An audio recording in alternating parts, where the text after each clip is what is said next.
ऐसी ही बेहतरीन कहानियाँ सुनने के लिए केपी नॉवल चैनल को लाइक, शेयर और सब्सक्राइब करें। आने वाली कहानियों के बारे में जानने के लिए हमारे टेलीग्राम से जुड़ें। लिंक डिस्क्रिप्शन में है। Hitman with A badass system, अध्याय 1131 निम्बोसिया और थंडरडेल के लिए यात्रा रूट। एलिस्टेयर परिवार निराश और तरल कवच का दावा करने के लिए दृढ़ संकल्पित ब्लैकस्मिथ गिल्ड मंडप में नीलामी हॉल में चिल्लाया। उन्होंने अपने शब्दों को रुरिक पर निर्देशित किया, गलती से यह मान लिया कि अंदर से बोली लगाने वाला एक लोहार था। तुम वहां हो, लोहार। सही काम करो और कवच को जाने दो। यह महान हाथों में है। उन्हें शायद ही पता था कि यह राफेल था, रुरिक नहीं, जो लगातार बोली बढ़ा रहा था। अन्य कुलीन परिवार हाउस एलिस्टेयर से पीछे रहना या धमकाना नहीं चाहते थे। उन्होंने उनकी दुस्साहसता को फटकारते हुए कहा, वे खुद को क्या समझते हैं, ये तय करने की कोशिश कर रहे हैं कि कवच किसे मिलेगा। वे बस डरते हैं कि वे इसे लेने वाले नहीं होंगे।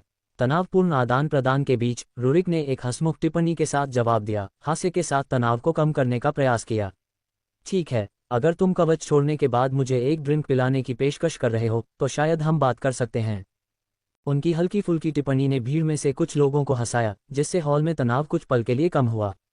हालांकि बोली लगाने की जंग बेरोकटोक जारी रही क्योंकि कुलीन परिवार लिक्विड कवच की तलाश में लगे रहे। मीनल, जो हमेशा से ही एक कुशल नीलामी करता रही हैं, ने कुशलता से कुलीनों के बीच गर्मागर्म बहस को शांत किया और उनका ध्यान बोली लगाने पर केंद्रित किया। अपनी आंखों में शरारती चमक के साथ उन्होंने भीड़ को चिढ़ाते हुए कहा, अब आओ मेरे प्यारे कुलीनों, चलो बच्चों की तरह झगड़ा न करें। ये जीवन में एक बार मिलने वाला अवसर है। उनके शब्दों ने भीड़ पर एक विद्युतीय प्रभाव डाला। दुर्लभ लिक्विड कवच को सुरक्षित करने के विचार ने उन्हें और भी अधिक उत्साह से अपनी बोलियां बढ़ाने के लिए प्रेरित किया, जिससे नीलामी हॉल में उत्साह की हलचल मच गई। राफेल की 1.4 बिलियन की बोली के बाद कुलीनों ने कीमत बढ़ाने में कोई समय बर्बाद नहीं किया। 1.5 बिलियन, 1.6 बिलियन, 1.7 बिलियन। बोलियों की तीव्र श्रृंखला ने इस अद्वितीय खजाने को प्राप्त करने के लिए कुलीन परिवारों के दृढ़ संकल्प को प्रदर्शित किया और नीलामी हॉल ऊर्जा और प्रत्याशा से गुलजार हो गया। राफेल ने शांत और अडिग व्यवहार के साथ बोलियां बढ़ाना जारी रखा, प्रत्येक कुलीन परिवार को बारी बारी से पीछे छोड़ते हुए। उनकी दृढ़ता और गहरी जेब ने कुलीन परिवारों को चकित कर दिया और प्रत्येक बोली हारने के साथ उनकी निराशा बढ़ती गई। जैसे जैसे राफेल ने लगातार उनसे आगे की बोली लगाई, कुलीनों के बीच दुश्मनी की भावना पनपने लगी। उन्होंने अपना सामूहिक गुस्सा ब्लैकस्मिथ गिल्ड मंडप की ओर मोड़ दिया, उन ब्लैकस्मिथों से नाराज थे जिन्होंने लिक्विड कवच हासिल करने की उनकी योजना को बाधित किया था। जो आम लोग ये तमाशा देख रहे थे, वे बोली युद्ध की सरासर दुस्साहस पर विश्वास नहीं कर पा रहे थे। नीलामी हॉल में तनाव स्पष्ट था और कुलीनों और ब्लैकस्मिथ गिल्ड के बीच संघर्ष तेज हो गया। अपने प्रति शत्रुतापूर्ण रवैये के बावजूद राफेल शांत रहा और शांत भाव से बोली बढ़ाता रहा। 1.8 बिलियन। कुलीन परिवारों ने पीछे न रहने का दृढ़ निश्चय करते हुए अपनी अपनी बोलियां लगाईं। 2 बिलियन, 2.2 बिलियन। जल्द ही एलिस्टेयर परिवार, केल परिवार और सिल्वरब्रुक परिवार बोली लगाने के लिए एक भयंकर युद्ध में उलझ गए, जिनमें से प्रत्येक ने लिक्विड कवच को हासिल करने में दूसरों से आगे निकलने का दृढ़ निश्चय किया। उनकी बोलियां तेजी से और उग्र रूप से उड़ रही थीं। 3 बिलियन, 3.5 बिलियन, 4 बिलियन। जैसे जैसे इन शक्तिशाली कुलीन परिवारों के बीच प्रतिद्वंद्विता बढ़ती गई, राफेल, जो शांत भाव से देख रहा था, आखिरकार एक उदासीन स्वर में बोला। वह लंबी चली प्रतिस्पर्धा से थक गया लग रहा था। आप जानते हैं, मैं इससे थोड़ा थक गया हूं, राफेल ने सहजता से सोचा। अचानक उसने बोली को आश्चर्यजनक रूप से 10 बिलियन तक बढ़ा दिया, जिससे नीलामी हॉल में मौजूद सभी लोग दंग रह गए। सभी की निगाहें लोहार गिल्ड मंडप की ओर मुड़ गईं और वातावरण में हैरानी और आश्चर्य की लहर दौड़ गई। यहां तक कि मीनल भी बोली की दुस्साहसता पर अपना आश्चर्य नहीं छिपा पाए। कुछ बिलियन से 10 बिलियन तक की अचानक उछाल ने कुलीन परिवारों को झकझोर कर रख दिया। उनकी प्रतिस्पर्धी भावनाएं बोली के विशाल पैमाने से क्षण भर के लिए कुचल दी गईं। नीलामी हॉल में सन्नाटा छा गया क्योंकि वे ब्लैकस्मिथ गिल्ड के रहस्यमय बोलीदाता द्वारा की गई पेशकश की महत्ता को समझने की कोशिश कर रहे थे।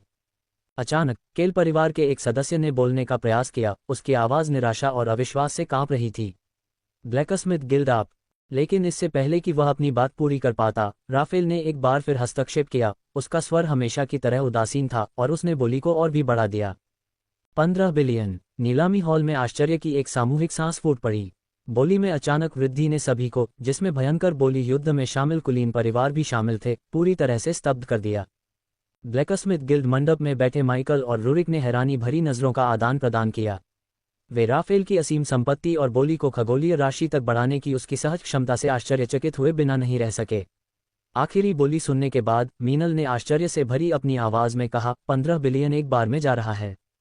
16 बिलियन। हालांकि एलिस्टेयर परिवार ने इस अवसर को भुनाने का दृढ़ निश्चय किया और अपनी बोली के साथ तुरंत जवाब दिया। माइकल के बगल में बैठे रुरिक ने अपने विचार व्यक्त किए बिना नहीं रह सके।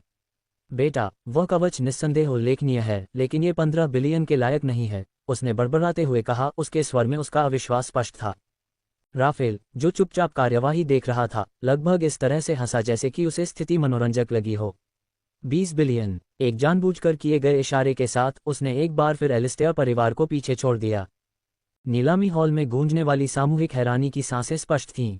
यह एक ऐसी बोली थी जिसने सभी उम्मीदों को धता बता दिया, जिससे आम लोग और रईस दोनों ही अभूतपूर्व पैमाने पर प्रदर्शित धन से चकित रह गए।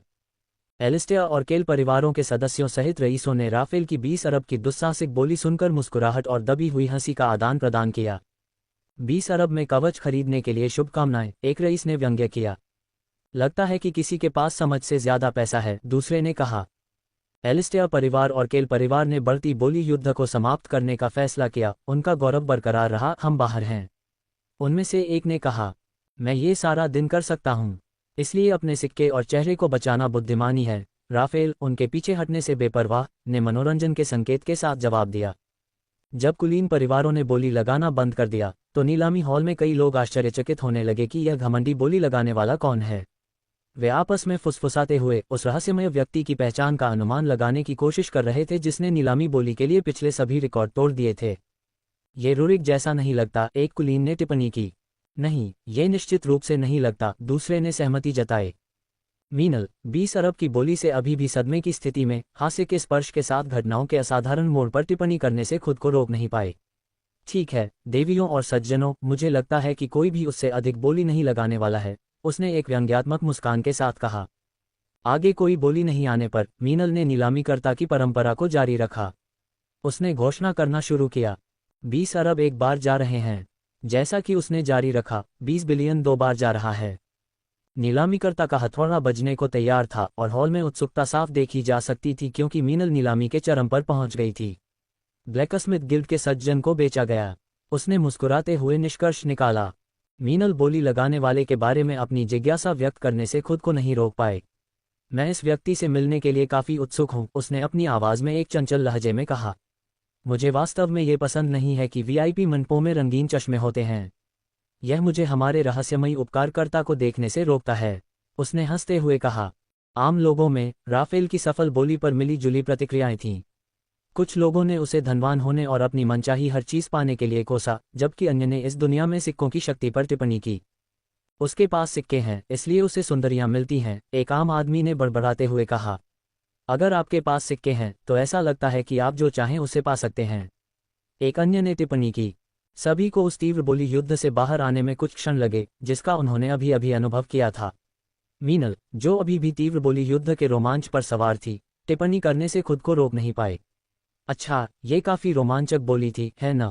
उसने हंसते हुए कहा। मुझे लगता है कि इसके बाद मुझे एक शांत, कम दिल की धड़कन वाली बोली चाहिए। अपनी कलाई को हिलाते हुए मीनल ने एक बार फिर पोर्टल खोला।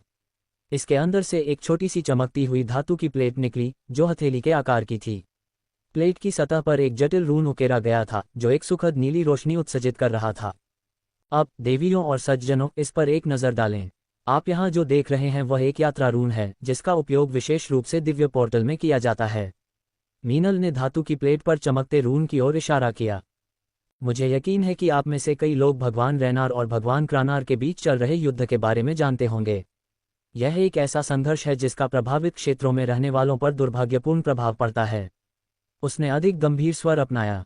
फिर एक पल के लिए रुकते हुए मीनल ने स्थिति की गंभीरता को समझने से पहले आगे बढ़ने दिया। अब आप में से कुछ लोग सोच रहे होंगे कि इसका हमारे प्यारे रून से क्या लेना देना है। उसने अपने सवाल का जवाब देने से पहले पूछा। यह यात्रा रून अद्वितीय है क्योंकि इसका उपयोग उन पोर्टलों में किया जा सकता है जिनकी निम्बोसिया, भगवान रेनार के राज्य या थंडरडेल, भगवान लाइटनिंग, क्रानार के राज्य तक पहुंच नहीं है। माइकल को अपनी किस्मत पर यकीन नहीं हुआ। ऐसा हुआ कि उसे पोर्टेबल पोर्टल के लिए यात्रा रून की आवश्यकता थी जिसे उसने तब हासिल किया था जब उसने रून की खोज की और अजाजेल की रिकॉर्डिंग देखी। इस एहसास ने उसे अपनी सीट पर आगे की ओर झुका दिया। उसकी आंखें चमकते रून पर टिकी हुई थीं।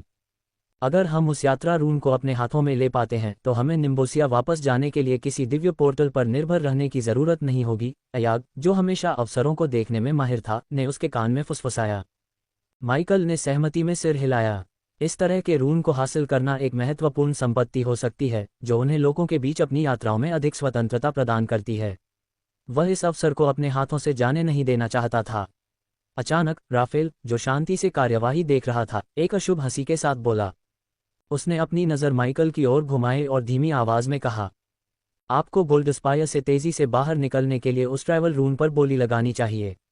इससे मैं बिना किसी देरी के अपना काम पूरा कर पाऊंगा।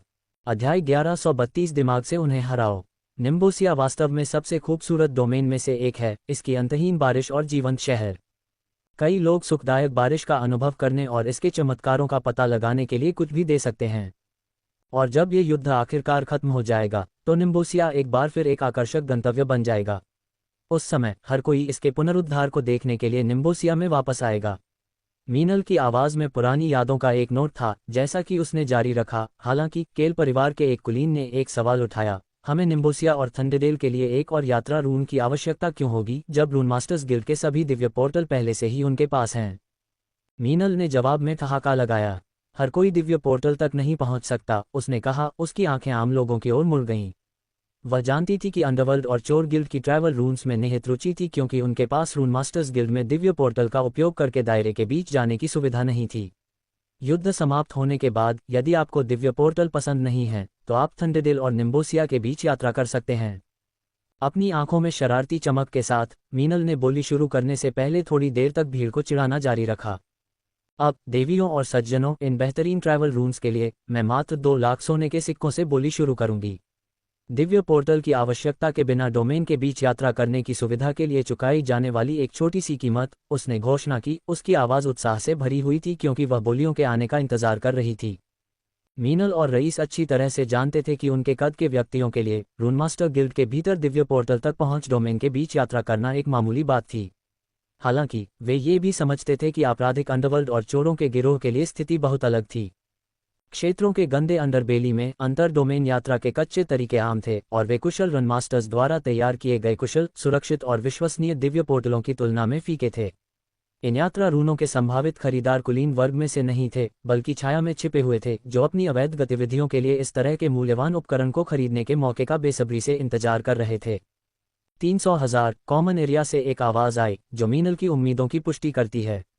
माइकल ने खिड़की से बाहर देखा और कई लोगों को भेस में देखा जो हुड और मुखौटों से अपनी पहचान छिपा रहे थे। जिसने अभी अभी बोली लगाई थी उसने भी एक काला हुड पहना था जिससे उसका चेहरा छिप गया था। 350, माइकल ने पहली बार नीलामी में भाग लेते हुए कहा। रुरिक कुछ हद तक नशे में था, हंसे बिना नहीं रह सका। उसने माइकल के इरादों पर सवाल उठाया, ये सोचकर कि क्या उसके पास आपराधिक इरादे हैं। ओह, वह बहुत ज्यादा है, राफेल ने मुस्कुराते हुए जवाब दिया। 400,000 कॉमन एरिया से एक और हुड वाली आकृति ने माइकल की बोली का विरोध किया। राफेल को शिकार करना पसंद था और वह चाहता था कि अंधेरे के देवता यात्रा रून खरीदें। वह एक चुनौती के लिए तरसता था और अपने पहाड़ में बिना कुछ किए फंसना पसंद नहीं करता था। आजकल बहुत कम दुष्ट देवता बचे हैं क्योंकि उनमें से अधिकांश तब पैंथियन में शामिल हो गए थे जब उन्हें वहां जगह दी गई थी। इसने एक शिकारी के रूप में राफेल की भूमिका लगभग अप्रचलित हो चुकी थी, इसलिए वह शिकार के रोमांच का बेसब्री से इंतजार कर रहा था, खासकर जब इसमें अंधेरे के देवता का पीछा करना शामिल था। 450, माइकल ने एक बार फिर शांत भाव से बोली लगाई। मीनल वीआईपी मंडप से किसी को यात्रा रूनों की बोली में भाग लेते देखकर वास्तव में आश्चर्यचकित थी।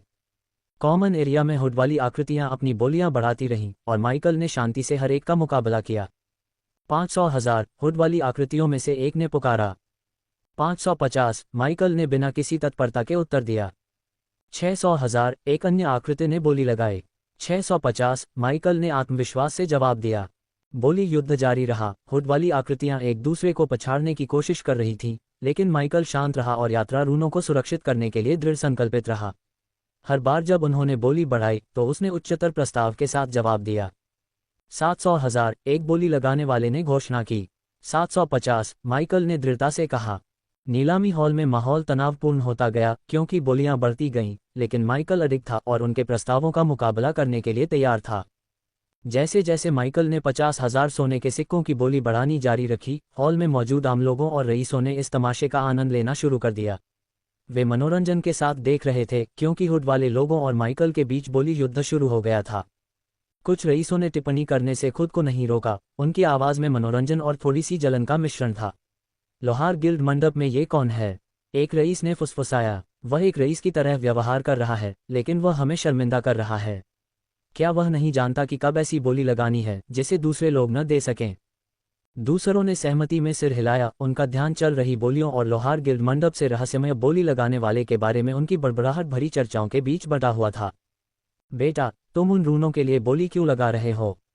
तुम रून मास्टर्स गिल्ड में दिव्य पोर्टल का उपयोग करके बहुत कम सिक्कों में निम्बोसिया की यात्रा कर सकते हो, रुरिक ने अपनी शराब पीते हुए टिप्पणी की। चलो बस इतना ही कहो कि मुझे वे कैसे चमक रहे हैं, माइकल ने शरारती मुस्कान के साथ उत्तर दिया, हालांकि रुरिक उसके स्पष्ट झूठ को देख सकता था। 1 मिलियन, अचानक एलिस्टेयर परिवार के मंडप में किसी ने बोली बढ़ा दी। 2 मिलियन, केल परिवार के एक अन्य व्यक्ति ने बोली का विरोध किया। ऐसा लगता है कि वे उस पुस्तक का बदला लेना चाहते हैं जिसके लिए तुमने उनसे अधिक बोली लगाई है, राफेल ने एक मनोरंजक स्वर में कहा। उसे नश्वर लोगों के झगड़े और तुच्छता को देखे हुए बहुत समय हो गया था। अरे, वे बोली क्यों लगा रहे हैं? अयाग ने निराशा में गुर्राहट की। जब रईसों ने बोली युद्ध में प्रवेश किया तो माइकल भी भौंचक्का रह गया। लेकिन वह यात्रा रूनों को जाने नहीं देने वाला था। तो वे गंदा खेलना चाहते हैं, हुँ। माइकल ने अपनी आंखों में शैतानी चमक के साथ सोचा, जैसे ही उसने लापरवाही से एक पैर दूसरे पर रखा और सोफे पर पीछे की ओर झुक गया। 2,50,000, माइकल ने घोषणा की। मीनल लगभग हैरान रह गई, किसी ने भी इस तरह से लगातार 50,000 की बोली नहीं बढ़ाई थी। जब बोली लाखों तक पहुंच गई, जो ट्रैवल रून्स के लिए काफ़ी बड़ी रकम थी, तब भी वह ये देखकर हैरान थी कि युवक लगातार हर बार सिर्फ 50,000 की बोली बढ़ा रहा था। 3 मिलियन, एलिस्टेयर वीआईपी मंडप से एक रईस ने बोली लगाई, साथ में हंसी भी थी। आप में से जो लोग सुन रहे हैं, माइकल ने एक धूर्त मुस्कान के साथ घोषणा की, मुझे वह यात्रा रून दे दो और मैं तुम्हें वह पुस्तक भेंट करूंगा जो हमने ब्लैकस्मिथ गिल्ड में प्राप्त की थी। तुम क्या कर रहे हो? सभा पूरी तरह से हैरान दिखी और राफेल ने भी वही उलझन साझा की। लड़का, रुरिक ने गुर्राते हुए कहा, माइकल के इरादों को पूरी तरह से जानते हुए। जब माइकल ने वह पुस्तक पेश की जिसने बोली लगाने में इतनी हलचल मचा दी थी, तो रईस चुप हो गए। यह एक ऐसा सौदा है जिसे एलिस्टेयर परिवार इस बोली से पीछे हटने के बदले में स्वीकार कर सकता है, एक रईस ने घोषणा की। केल परिवार भी सहमत है, एक और ने कहा। इन दो प्रमुख प्रतिद्वंद्वी परिवारों के लिए किसी भी बात पर सहमत होना एक दुर्लभ घटना थी। हालांकि वे दोनों इस बार पीछे हटने का फैसला करते हैं, युवक के मूर्खतापूर्ण निर्णय से हैरान। आखिरकार पुस्तक ने 20 से अधिक डॉलर कमाए थे। बोली में 10 लाख डॉलर लगे, फिर भी वह इसे यात्रा रूनों के एक सेट के लिए व्यापार करने को तैयार था। इस युवक को वह रून दे दो, लोगों। एलिस्टेयर परिवार इसकी सराहना करेगा, एलिस्टेयर परिवार के एक कुलीन ने घोषणा की, हालांकि माइकल हुड के नीचे उसका चेहरा नहीं देख सका। एलिस्टेयर परिवार के समर्थन से माइकल को संतुष्टि का एहसास हुआ। हुड वाले व्यक्ति, जो संभवतः अपराधी, चोर या अंडरवर्ल्ड के व्यक्ति थे, ने आगे की बोली लगाने से पीछे हटने का फैसला किया। जबकि यात्रा रून उनके लिए उपयोगी हो सकते थे, लेकिन ये प्रमुख कुलीन परिवारों से दुश्मनी करने के लायक नहीं था। इसके अलावा उन रूनों के लिए 1.5 मिलियन से अधिक कुछ भी बहुत अधिक था। 3 मिलियन और एक सिक्का, माइकल ने शांति से घोषणा की, जिससे भीड़ स्तब्ध होकर चुप हो गई। मीनल की आंखें अविश्वास में चौड़ी हो गईं और उसे उस युवक को अपनी सांस के नीचे शाप देने की इच्छा हुई। क्या उसने अभी? कुलीनों में से एक ने अविश्वास में कहा। नीलामी हॉल में हंसी, सांस फूलने और चौंकने की आवाजें गूंज उठीं, क्योंकि माइकल ने बोली में सिर्फ एक सिक्का बढ़ाया। दर्शकों में से कुछ लोग उसकी बोली की दुस्साहसता पर हंसने से खुद को रोक नहीं पाए, जबकि अन्य लोग उसके कामों से हैरान थे। क्या उसने सिर्फ एक सिक्का ज्यादा बोली लगाई है? एक आम आदमी ने अपने पड़ोसी से फुसफुसाते हुए पूछा। क्या उसने बोली लगाई है? क्या वह गंभीर है? पड़ोसी ने अविश्वास के साथ जवाब दिया। बेटा, तुम में हिम्मत है। रुरिक जोर से हंस पड़ा, वह अपने मनोरंजन को रोक नहीं पाया। मुझे विश्वास नहीं हो रहा है कि उसने ऐसा किया है।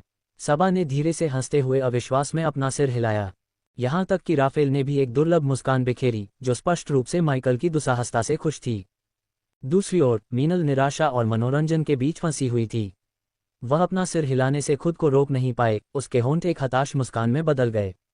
अच्छा, अब मैंने सब कुछ देख लिया है। ठीक है, ये निश्चित रूप से एक अनोखी बोली है, लेकिन चलो इसे जारी रखते हैं। क्या मैं एक अतिरिक्त सिक्के से ज्यादा कुछ सुनती हूँ?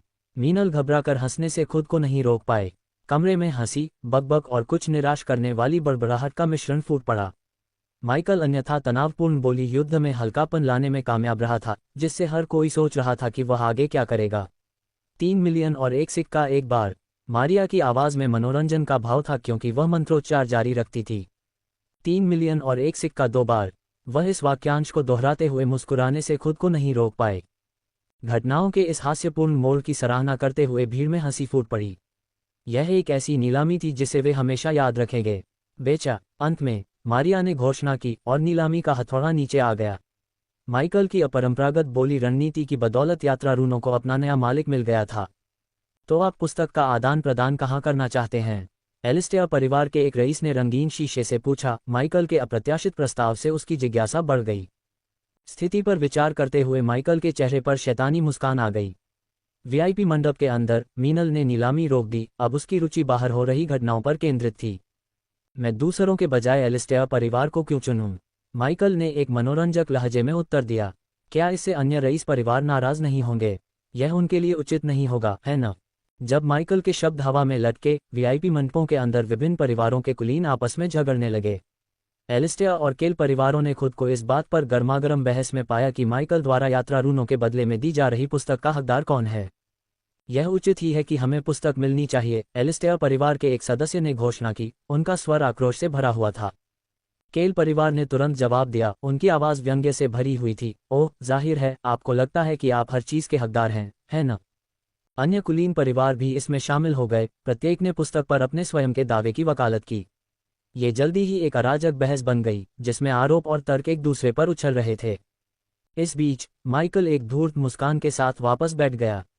उसकी योजना पूरी तरह से काम कर गई थी। कुलीन आपस में झगड़ने में इतने व्यस्त थे कि उन्हें एहसास ही नहीं हुआ कि वे उसके जाल में फंस गए हैं और पुस्तक उसके कब्जे में छोड़ गए हैं, यात्रा रून्स को छोड़े बिना। अध्याय 1133 आदिम जल। शानदार वीआईपी मंडपों के बीच कुलीनों ने अपनी गर्मागर्म बहस जारी रखी। प्रत्येक परिवार को यकीन था कि वे दूसरों की तुलना में पुस्तक के अधिक हकदार हैं। गोल्डस्पायर में हमारा सबसे मजबूत प्रभाव है, ये हमारा होना चाहिए, हाउस एलिस्टेयर के एक सदस्य ने चिल्लाया। नहीं, हाउस केल का साहित्य और ज्ञान में एक समृद्ध इतिहास है। पुस्तक हमारे पास है, केल परिवार के एक कुलीन ने कहा।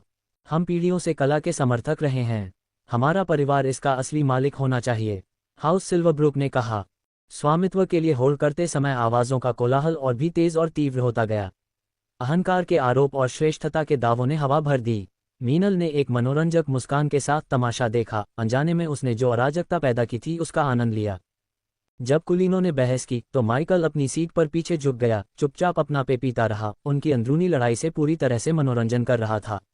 वह खुद को हल्के से हंसने से नहीं रोक सका, यह महसूस करते हुए कि उसने सफलतापूर्वक उनका ध्यान भटका दिया था और मूल्यवान पुस्तक को छोड़े बिना यात्रा के रन हासिल कर लिए थे। एक मासूम मुस्कान के साथ माइकल ने झगड़ते हुए रईसों की बहस में हस्तक्षेप किया। ठीक है, मैं आपके लिए यह निर्णय नहीं ले सकता, लेकिन आप सभी यह पता क्यों नहीं लगाते कि आप में से कौन वास्तव में पुस्तक चाहता है और फिर बाद में ब्लैकस्मिथ गिल्ड में मुझसे मिलने आते हैं। हम वहां इस पर चर्चा कर सकते हैं। उसका सुझाव हवा में लटका रहा, जिससे गर्मागर्म बहस में एक क्षण के लिए विराम लग गया क्योंकि रईस उसके प्रस्ताव पर विचार कर रहे थे। यह एक उचित समझौता लग रहा था और इसने उन्हें साहित्य और ज्ञान के प्रति अपने समर्पण को साबित करने का मौका दिया। रईसों ने सहमति में सिर हिलाया और शांत होने लगे, यह महसूस करते हुए कि अधिक सभ्य दृष्टिकोण मूल्यवान पुस्तक को सुरक्षित करने में अधिक फायदेमंद होगा। घटनाओं के मोड़ को देखते हुए मीनल एक बार फिर से हंसने से नहीं रोक सकी कि कैसे माइकल ने बिना अपना आपा खोए स्थिति को अपने फायदे के लिए हेरफेर करने में कामयाबी हासिल की। राफेल इस बात पर हंसने से खुद को नहीं रोक पाया कि माइकल ने कितनी आसानी से रईसों को अपने संघर्ष को सुझाने के लिए बरगलाया और मूर्ख बनाया। रूरिक ने अपनी शराब की चुस्की लेते हुए मुस्कराते हुए कहा, जब तक वे आपस में बहस करते रहेंगे, बेटा तुम्हें सुरक्षित रहना चाहिए। उनके पास किसी और चीज़ पर ध्यान केंद्रित करने की ऊर्जा नहीं होगी। उसे पूरी स्थिति काफ़ी मनोरंजक लगी। मीनल ने नीलामी फिर से शुरू की, संतुष्ट थी कि यात्रा रूनों के लिए बोली समाप्त हो गई थी। एक धूर्त मुस्कान के साथ उसने और भी आइटम दिखाना जारी रखा, रईसों को उनके झगड़ों के लिए और माइकल को उसके नए प्राप्त यात्रा रूनों और आगामी बातचीत के लिए छोड़ दिया। आखिरकार आखिरी और अंतिम आइटम की नीलामी का समय आ गया। आज रात हमारे पास बोली लगाने के लिए एक आखिरी आइटम है और मुझे कहना होगा, ये सबसे मूल्यवान आइटम है जिसे नीलाम करने का मुझे कभी सौभाग्य मिला है, मीनल ने घोषणा की। हॉल में एक उम्मीद भरी खामोशी छा गई और सभी की निगाहें उस पर टिकी थीं। मीनल ने अपनी आवाज में श्रद्धा भरते हुए कहा, ऐसा माना जाता है कि यह कलाकृति किसी भी देवता से कहीं ज्यादा पुरानी है, देवताओं के समूह के अस्तित्व से भी पुरानी है। कुछ लोग तो ये भी अनुमान लगाते हैं कि इसे उन प्राणियों ने बनाया था जिन्होंने पहले देवताओं को जन्म दिया और हमारी पूरी दुनिया को आकार दिया। मीनल जो वर्णन कर रही थी उसके महत्व पर विचार करते हुए दर्शकों में विस्मय की भावना भर गई। हॉल में माहौल उत्सुकता और उत्साह के मिश्रण से भरा हुआ था और हर कोई इस असाधारण वस्तु को देखने के लिए उत्सुक था। जैसे जैसे नीला पोर्टल धीरे धीरे खुलता गया, सभी की आंखें उस पर टिकी रहीं, बिना पलक झपकाए और प्रत्याशा से भरी हुई। पोर्टल से एक कांच का क्यूब निकला जो हवा में लटका हुआ था। यह नीलामी हॉल की परिवेशी रोशनी में चमक रहा था, जो इसे देखने वालों की जिज्ञासा और आश्चर्य को दर्शाता था। कांच के क्यूब के अंदर एक रहस्यमयी वस्तु दिखाई दे रही थी, असाधारण सुंदरता और जटिलता का एक जमे हुए क्रिस्टल। इसके जटिल पहलू मंत्रमुग्ध करने वाले पैटर्न में प्रकाश को अपवर्तित कर रहे थे और क्रिस्टल से एक अलौकिक चमक निकल रही थी। लोगों ने इस रहस्यमय कलाकृति की प्रकृति और महत्व को समझने की कोशिश की, जिससे लोगों में आश्चर्य और अटकलों की लहर दौड़ गई। क्या ये हो सकता है? राफेल के सामान्य रूप से शांत और संयमित चेहरे पर एक गंभीर भाव आया जब उसने खुद से बड़बड़ाते हुए कहा, माइकल ने कुछ असाधारण महसूस किया। उसने बिना समय बर्बाद किए उसने तुरंत अपने मूल्यांकन कौशल का इस्तेमाल करके कांच के क्यूब के भीतर क्रिस्टल की जांच की। जैसे जैसे विश्लेषण आगे बढ़ा, सिस्टम ने उसे एक उल्लेखनीय रहस्योद्घाटन प्रदान किया। क्रिस्टल में प्राइमर्डियल वाटर की एक बूंद है। यदि मेजबान प्राइमर्डियल वाटर की बूंद को अवशोषित कर लेता है तो मेजबान पानी की महारत में एक बड़ी वृद्धि प्राप्त कर सकता है। जब माइकल विस्मय में था और आदिम जल की बूंद के लिए लालायित था, मीनल मंत्रमुग्ध भीड़ को संबोधित करना जारी रखती थी। उसकी आवाज में गंभीरता और उत्साह की भावना थी। देवियों और सज्जनों, हमारे पास जो कुछ भी है वह केवल एक अवशेष नहीं है, ये सृष्टि के सार की एक झलक है।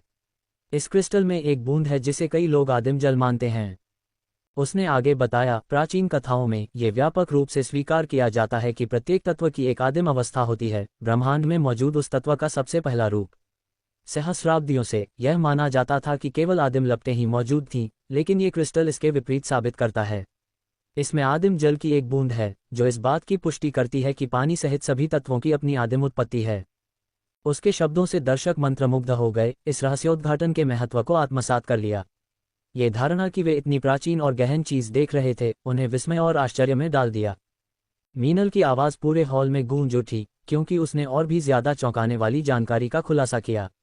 इस पानी की बूंद की बारीकी से जांच करने वाले विद्वानों के अनुसार इसके अवशोषण से व्यक्ति के साधना स्तर में नाटकीय वृद्धि हो सकती है।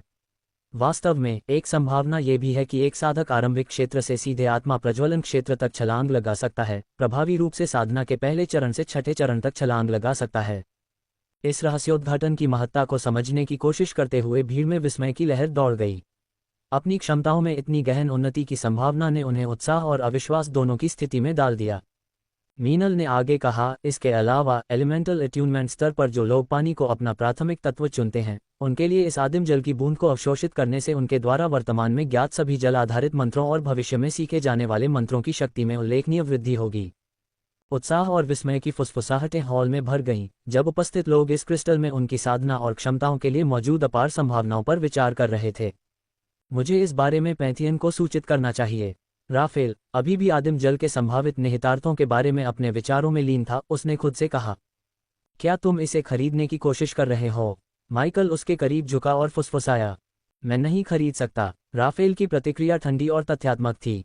भीड़ में मौजूद आम लोग अब प्रदर्शित वस्तु के अविश्वसनीय मूल्य से पूरी तरह अवगत थे, उत्साह से बड़बड़ाने लगे। उनकी दबी हुई बातचीत ऐसे दुर्लभ और कीमती खजाने के लिए शुरुआती बोली के बारे में अटकलों से भरी हुई थी। क्या आप कल्पना कर सकते हैं कि यह हमारी साधना के लिए क्या कर सकता है? उसने कहा कि यह आपको एक छलांग में आरंभिक क्षेत्र से आत्मा प्रज्वलन क्षेत्र तक ले जा सकता है। मुझे आश्चर्य है कि क्या कोई इसे खरीद भी सकता है। मैं उस आदिम जल को पाने के लिए कुछ भी दे सकता हूँ। जैसे जैसे प्रत्याशा बढ़ती गई, सभी की निगाहें मीनल पर टिकी रहीं, जो साधारण वस्तु के लिए शुरुआती बोली की घोषणा की प्रतीक्षा कर रही थीं। मीनल ने भीड़ के आश्चर्य को समझते हुए रहस्य को समाप्त करने का फैसला किया। उसने अपना हाथ शालीनता से उठाया और घोषणा की, मैं अब आपको और इंतजार नहीं करवाऊंगी। प्राइमोडियल वाटर ड्रॉपलेट वाले इस क्रिस्टल की शुरुआती बोली 10 बिलियन है। उसकी घोषणा का प्रभाव तुरंत ही हुआ। आम लोग पूरी तरह से दंग रह गए और दर्शकों में एक सामूहिक आह भर गई। भीड़ से विस्मय में आवाजें उठीं। कुछ लोग चौंका देने वाली शुरुआती कीमत पर अविश्वास में चिल्लाने लगे। 10 बिलियन! क्या वे पागल हो गए हैं? क्या यहाँ कोई ऐसा भी है जो इस तरह की चीज़ के लिए बोली लगा सकता है? मीनल ने शांत भाव से प्रतिक्रियाओं को देखा। वह जो पेश कर रही थी उसकी महत्ता से अच्छी तरह वाकिफ थी। इस अविश्वसनीय खजाने की बोली शुरू होने वाली थी और यह एक महत्वपूर्ण घटना होने की उम्मीद थी। रुरिक आश्चर्य और अविश्वास से अपनी आंखें चौड़ी किए हुए चौंका देने वाली उच्च शुरुआती बोली पर प्रतिक्रिया करते हुए अपनी सांस के नीचे एक रंगीन गाली को बुदबुदाने से खुद को रोक नहीं सका। उसकी आवाज़ में विस्मय और निराशा दोनों का स्वर था, क्योंकि उसने कहा, ठीक है, मैं शापित हो जाऊंगा। 10 बिलियन। यह नीलामी हर मिनट और भी ज्यादा मज़ेदार होती जा रही है। उसके आसपास के आम लोगों और कुलीन लोगों ने भी ऐसी ही भावनाएं साझा की, जिनमें से कई अभी भी खगोलीय शुरुआती कीमत के शुरुआती झटके से उबर नहीं पाए थे। किसी भी नीलामी में, यहाँ तक कि सबसे भव्य आयोजन में भी, इतने बड़े पैमाने पर शुरुआती बोली देखना एक दुर्लभ घटना थी। एलिस्टेयर परिवार ने बिना समय बर्बाद किए अपना कदम उठाया। वे स्पष्ट रूप से इस असाधारण वस्तु को हासिल करने के इरादे से थे। उनके प्रतिनिधियों में से एक ने बोली कार्ड उठाया और आत्मविश्वास से घोषणा की, 10 अरब 50 मिलियन। इस साहसिक कदम ने अन्य कुलीन परिवारों को भी कार्रवाई के लिए प्रेरित किया और बोली युद्ध तेजी से बढ़ गया। 10 अरब 100 मिलियन। केल परिवार के एक सदस्य ने चिल्लाया। 10 अरब 200 मिलियन। एक अन्य एलिस्टेयर कुलीन ने जवाब दिया। आगे पीछे चलता रहा और प्रत्येक बोली पिछले बोली से काफ़ी अधिक बढ़ गई। 10 अरब 300 मिलियन। 10 अरब 400 मिलियन। 10 अरब 500 मिलियन। नीलामी हॉल में शोरगुल और कोलाहल भर गया, क्योंकि कुलीन लोग क्रिस्टल के लिए होड़ कर रहे थे। गुस्सा भड़क गया और प्रतिस्पर्धी भावनाएं बढ़ गईं, क्योंकि वे एक दूसरे से आगे निकलने की पूरी कोशिश कर रहे थे। ब्लैकस्मिथ गिल्ड मंडप में माइकल और राफेल के साथ बैठे रुरिक अविश्वास में अपना सिर हिलाए बिना नहीं रह सके। इन कुलीनों ने अपना दिमाग खो दिया है, उन्होंने माइकल से कहा। उनके स्वर में मनोरंजन और आश्चर्य का मिश्रण था। बोली की जंग को देख रहे माइकल ने व्यंग्यात्मक मुस्कान के साथ उत्तर दिया, ऐसा लगता है कि वे प्रिमोडियल वाटर की उस बूंद को पाने के लिए दृढ़ संकल्प हैं, चाहे इसके लिए उन्हें कोई भी कीमत चुकानी पड़े। अध्याय 1134 राफेल की कमजोरी। नीलामी जारी रहने के दौरान प्रमुख परिवारों के कुलीनों ने अपनी भयंकर बोली युद्ध में लगे रहे। प्रत्येक ने आदिम जल की बूंद वाले कीमती क्रिस्टल का दावा करने के लिए एक दूसरे से आगे निकलने की कोशिश की। हालांकि सभी को आश्चर्यचकित करते हुए कुछ बहादुर आम लोगों ने बोली लगाने के लिए मैदान में उतरने का फैसला किया। इस उच्च दांव प्रतियोगिता में उनकी उपस्थिति ने कुलीनों और आम लोगों दोनों को आश्चर्यचकित कर दिया। 11 अरब 500 मिलियन।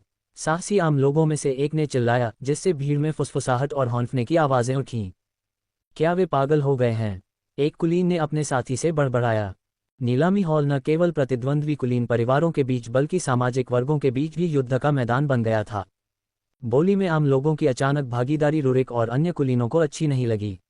वे शुरू में दंग रह गए, लेकिन उनका आश्चर्य जल्दी ही चिड़चिड़ाहट में बदल गया। रुरिक, विशेष रूप से, जो कुछ देख रहा था उस पर विश्वास नहीं कर पा रहा था। क्या वे हमारा मजाक उड़ा रहे हैं? एक रईस ने बड़बड़ाया। एक और रईस ने कहा, यह आम लोगों के लिए कोई जगह नहीं है। वे ये भी नहीं बता सकते कि 1 अरब में कितने शून्य होते हैं। कुछ रईसों ने बोली लगाने की हिम्मत करने वाले आम लोगों को ताना मारना और धमकाना शुरू कर दिया, उन्हें चेतावनी दी कि वे नीलामी में और बाधा न डालें। नीलामी के उत्साह का आनंद ले रही मीनल ने घटनाक्रम को देखकर भौहें सिकोड़ लीं। वह आगे बढ़ी और बोली लगाने वाले आम लोगों को संबोधित किया। अपनी बोली का समर्थन करने के साधन के बिना बोली में भाग लेना एक गंभीर अपराध है, उसने चेतावनी दी। उसका स्वर दृढ़ था। मैं किसी भी व्यवधान को बर्दाश्त नहीं करूंगा। क्या इस नीलामी में आम लोगों के बोली लगाने के खिलाफ कोई नियम है? आम लोगों के बीच लबादा पहने व्यक्ति ने शांति से अपना हाथ उठाया और पूछा। निश्चित रूप से ऐसा नहीं है। जवाब देने से पहले मीनल एक पल के लिए झिझकी। तो फिर यहाँ हमारी उपस्थिति पर सवाल उठाने का कोई कारण नहीं है। रहस्यमय आम आदमी ने सिर हिलाया और जवाब दिया। जैसे जैसे आम लोग बोली में भाग लेते रहे, नीलामी हॉल में उत्सुकता और संदेह व्याप्त होता गया। कई लोग ये समझ नहीं पाए कि आम लोगों के बीच बैठा कोई व्यक्ति इतनी दुर्लभ और मूल्यवान वस्तु के लिए 11 अरब से अधिक सोने के सिक्कों की बोली कैसे लगा सकता है। रुरिक, जो स्थिति से हैरान लोगों में से था, अपने विचार व्यक्त करने से खुद को नहीं रोक सका। हालांकि एक धीमी आवाज में, आम क्षेत्र से कोई व्यक्ति इतनी सारी संपत्ति कैसे प्राप्त कर सकता है? ये हास्यास्पद है। ब्लैकस्मिथ गिल्ड मंडप में शांति से बैठे राफेल ने एक धूर्त मुस्कान के साथ रुरिक के सवाल का जवाब दिया। सभी अमीर लोग वीआईपी मंडपों में अपनी संपत्ति का दिखावा नहीं करना चाहते। कई रहस्यमयी व्यक्ति हैं जो भीड़ में छिपना पसंद करते हैं, देखते हैं और अपनी चाल चलने के लिए सही समय का इंतजार करते हैं। जैसे जैसे आदिम जल की बूंद के लिए नीलामी युद्ध तेज होता गया, बोली बढ़ती गई और 50 अरब से अधिक सोने के सिक्कों तक पहुंच गई। 50 अरब, यह पागलपन है। एलिस्टेयर परिवार के एक रईस ने बढ़ती हुई बोलियों के दबाव को महसूस करते हुए बुदबुदाया। हम और अधिक कीमत नहीं चुका सकते। अब पीछे हटने का समय आ गया है। केल परिवार के एक अन्य रईस ने चिंतित होकर कहा। धीरे धीरे एक एक करके रईस पीछे हटने लगे। उन्हें एहसास हुआ कि कीमत उनकी सीमा से अधिक हो गई है।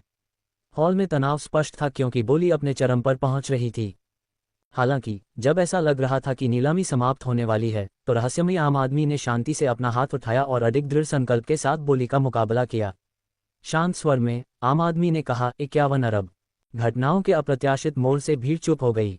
बोली अब एक खगोलीय राशि तक पहुंच गई थी और रहस्यमयी व्यक्ति ने पीछे हटने का कोई संकेत नहीं दिखाया। ये स्पष्ट था कि इस बोली लगाने वाले के पास बहुत पैसा था और वह आदिम जल की बूंद को प्राप्त करने के लिए दृढ़ था। क्या कोई और बोली लगा रहा है? मीनल ने कमरे का निरीक्षण किया। उसकी आंखें भीड़ को स्कैन कर रही थीं और वह पूछ रही थी। उसके बाद जो सन्नाटा छा गया वह बहरा कर देने वाला था और यह स्पष्ट था कि किसी और ने रहस्यमय बोली लगाने वाले को चुनौती देने की हिम्मत नहीं की। एक सुविचारित गति से मीनल ने जारी रखा, एक बार में 51 बिलियन जा रहा है। वह प्रभाव के लिए रुकी, पल की गंभीरता को अंदर जाने दिया। 2 बार। जैसे जैसे सेकंड बीतते गए, हॉल में तनाव स्पष्ट होता गया। 666 नंबर की बोली लगाने वाले को बेच दिया गया। अंत में उसने निष्कर्ष निकाला। भीड़ में विस्मय और जिज्ञासा का मिश्रण उमड़ पड़ा। सभी की निगाहें उस रहस्यमयी बोली लगाने वाले पर टिकी थीं, जिसने अभी अभी आदिम जल की बूंद हासिल की थी, जो अविश्वसनीय रूप से दुर्लभ और शक्तिशाली वस्तु थी। नीलामी हॉल में माहौल में कौतूहल का माहौल था, क्योंकि बोली लगाने वाले 666 की पहचान के बारे में फुसफुसाहट और चर्चाएं हवा में भर गई थीं। उस आदमी के पास भागने की बेहतर रणनीति होनी चाहिए, अन्यथा कई लोग उसके मृत शरीर से उस क्रिस्टल को मुफ्त में ले जा सकते थे। अयाग की व्यावहारिकता चमक उठी जब उसने टिप्पणी की। रूरिक, हमेशा चतुर पर्यवेक्षक, ने कहा, वह कोई आम आदमी नहीं है, ये तो पक्का है। अगर वह जेब खर्च की तरह उस तरह की नकदी फेंक सकता तो वह इतना कमजोर नहीं होता। रहस्यमय बोली लगाने वाले की पहचान और उसके अधिग्रहण के निहितार्थों पर बहस दर्शकों के बीच घूमती रही, जिससे पूरे नीलामी हॉल में गहन जिज्ञासा और अटकलें भड़क उठीं। यहाँ तक कि माइकल भी बोली लगाने वाले के बारे में हैरान और उत्सुक था। वह टोकन नंबर 666 से अधिक उत्सुक और खुश था। ये शैतान का नंबर था और माइकल ड्रैगन के बारे में सोचने से खुद को रोक नहीं पाया।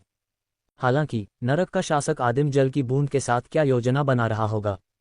अंत में अपनी आकर्षक उपस्थिति के साथ मीनल ने अपना समापन भाषण शुरू किया। देवियों और सज्जनों, ये कितनी रोमांचक नीलामी रही है।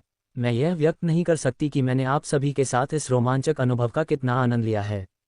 उसने आगे कहा, उसके शब्द भीड़ को मोहित कर रहे थे। आप सभी के उत्साह और भावना ने इस कार्यक्रम को अविस्मरणीय बना दिया है। मैं आप सभी को आपकी भागीदारी के लिए धन्यवाद देना चाहती हूँ। एक आकर्षक अंदाज में उसने अपना भाषण समाप्त किया। अब मेरे प्यारे दोस्तों, मैं आपको विदा देती हूँ। जब तक हम अगले साल दिव्य टॉवर नीलामी में फिर से नहीं मिलते, आप अपनी विजेता वस्तुएं लॉबी में ले सकते हैं। और मेरी कृतज्ञता के प्रतीक के रूप में यहाँ आप सभी को एक उड़ान चुंबन है। अब जब नीलामी खत्म हो गई है तो आगे क्या है, राफेल? माइकल ने पूछा। उसका चेहरा तत्स्थता का मुखौटा था। वह राफेल के इरादों से पूरी तरह वाकिफ था, जानता था कि दुष्ट देवता शिकारी उसे ट्रैक करने और अंततः उसे पैंथियन के लिए पकड़ने के लिए यहाँ था। आप अभी गोल्डस्पायर में अपने प्रवास का आनंद ले सकते हैं। मुझे पता है कि यह बहुत लंबा नहीं होगा। जब आप इस डोमेन से बाहर निकलेंगे तो हम थोड़ा डांस कर सकते हैं और शायद हम अंतिम कार्य तक पहुंच जाएं, अगर आप मुझे बोर करने में कामयाब हो जाते हैं। राफेल ने अहंकार और ठंडेपन के भाव के साथ जवाब दिया। फिर उसने तत्परता के संकेत के साथ कहा, अब अगर आप मुझे माफ करेंगे तो मेरे पास लेने के लिए एक वस्तु है। उसकी आंखों में कुछ ऐसा था जिसने माइकल को गलत तरीके से परेशान किया। भाड़ में जाओ, रूरिक ने राफेल के नीलामी में जीते गए लिक्विड कवच को लेने के लिए जाने के बाद बड़बड़ाया। मैं इस सारे नाटक के बाद घर वापस आकर एक लंबी नींद लेने का इंतजार नहीं कर सकता।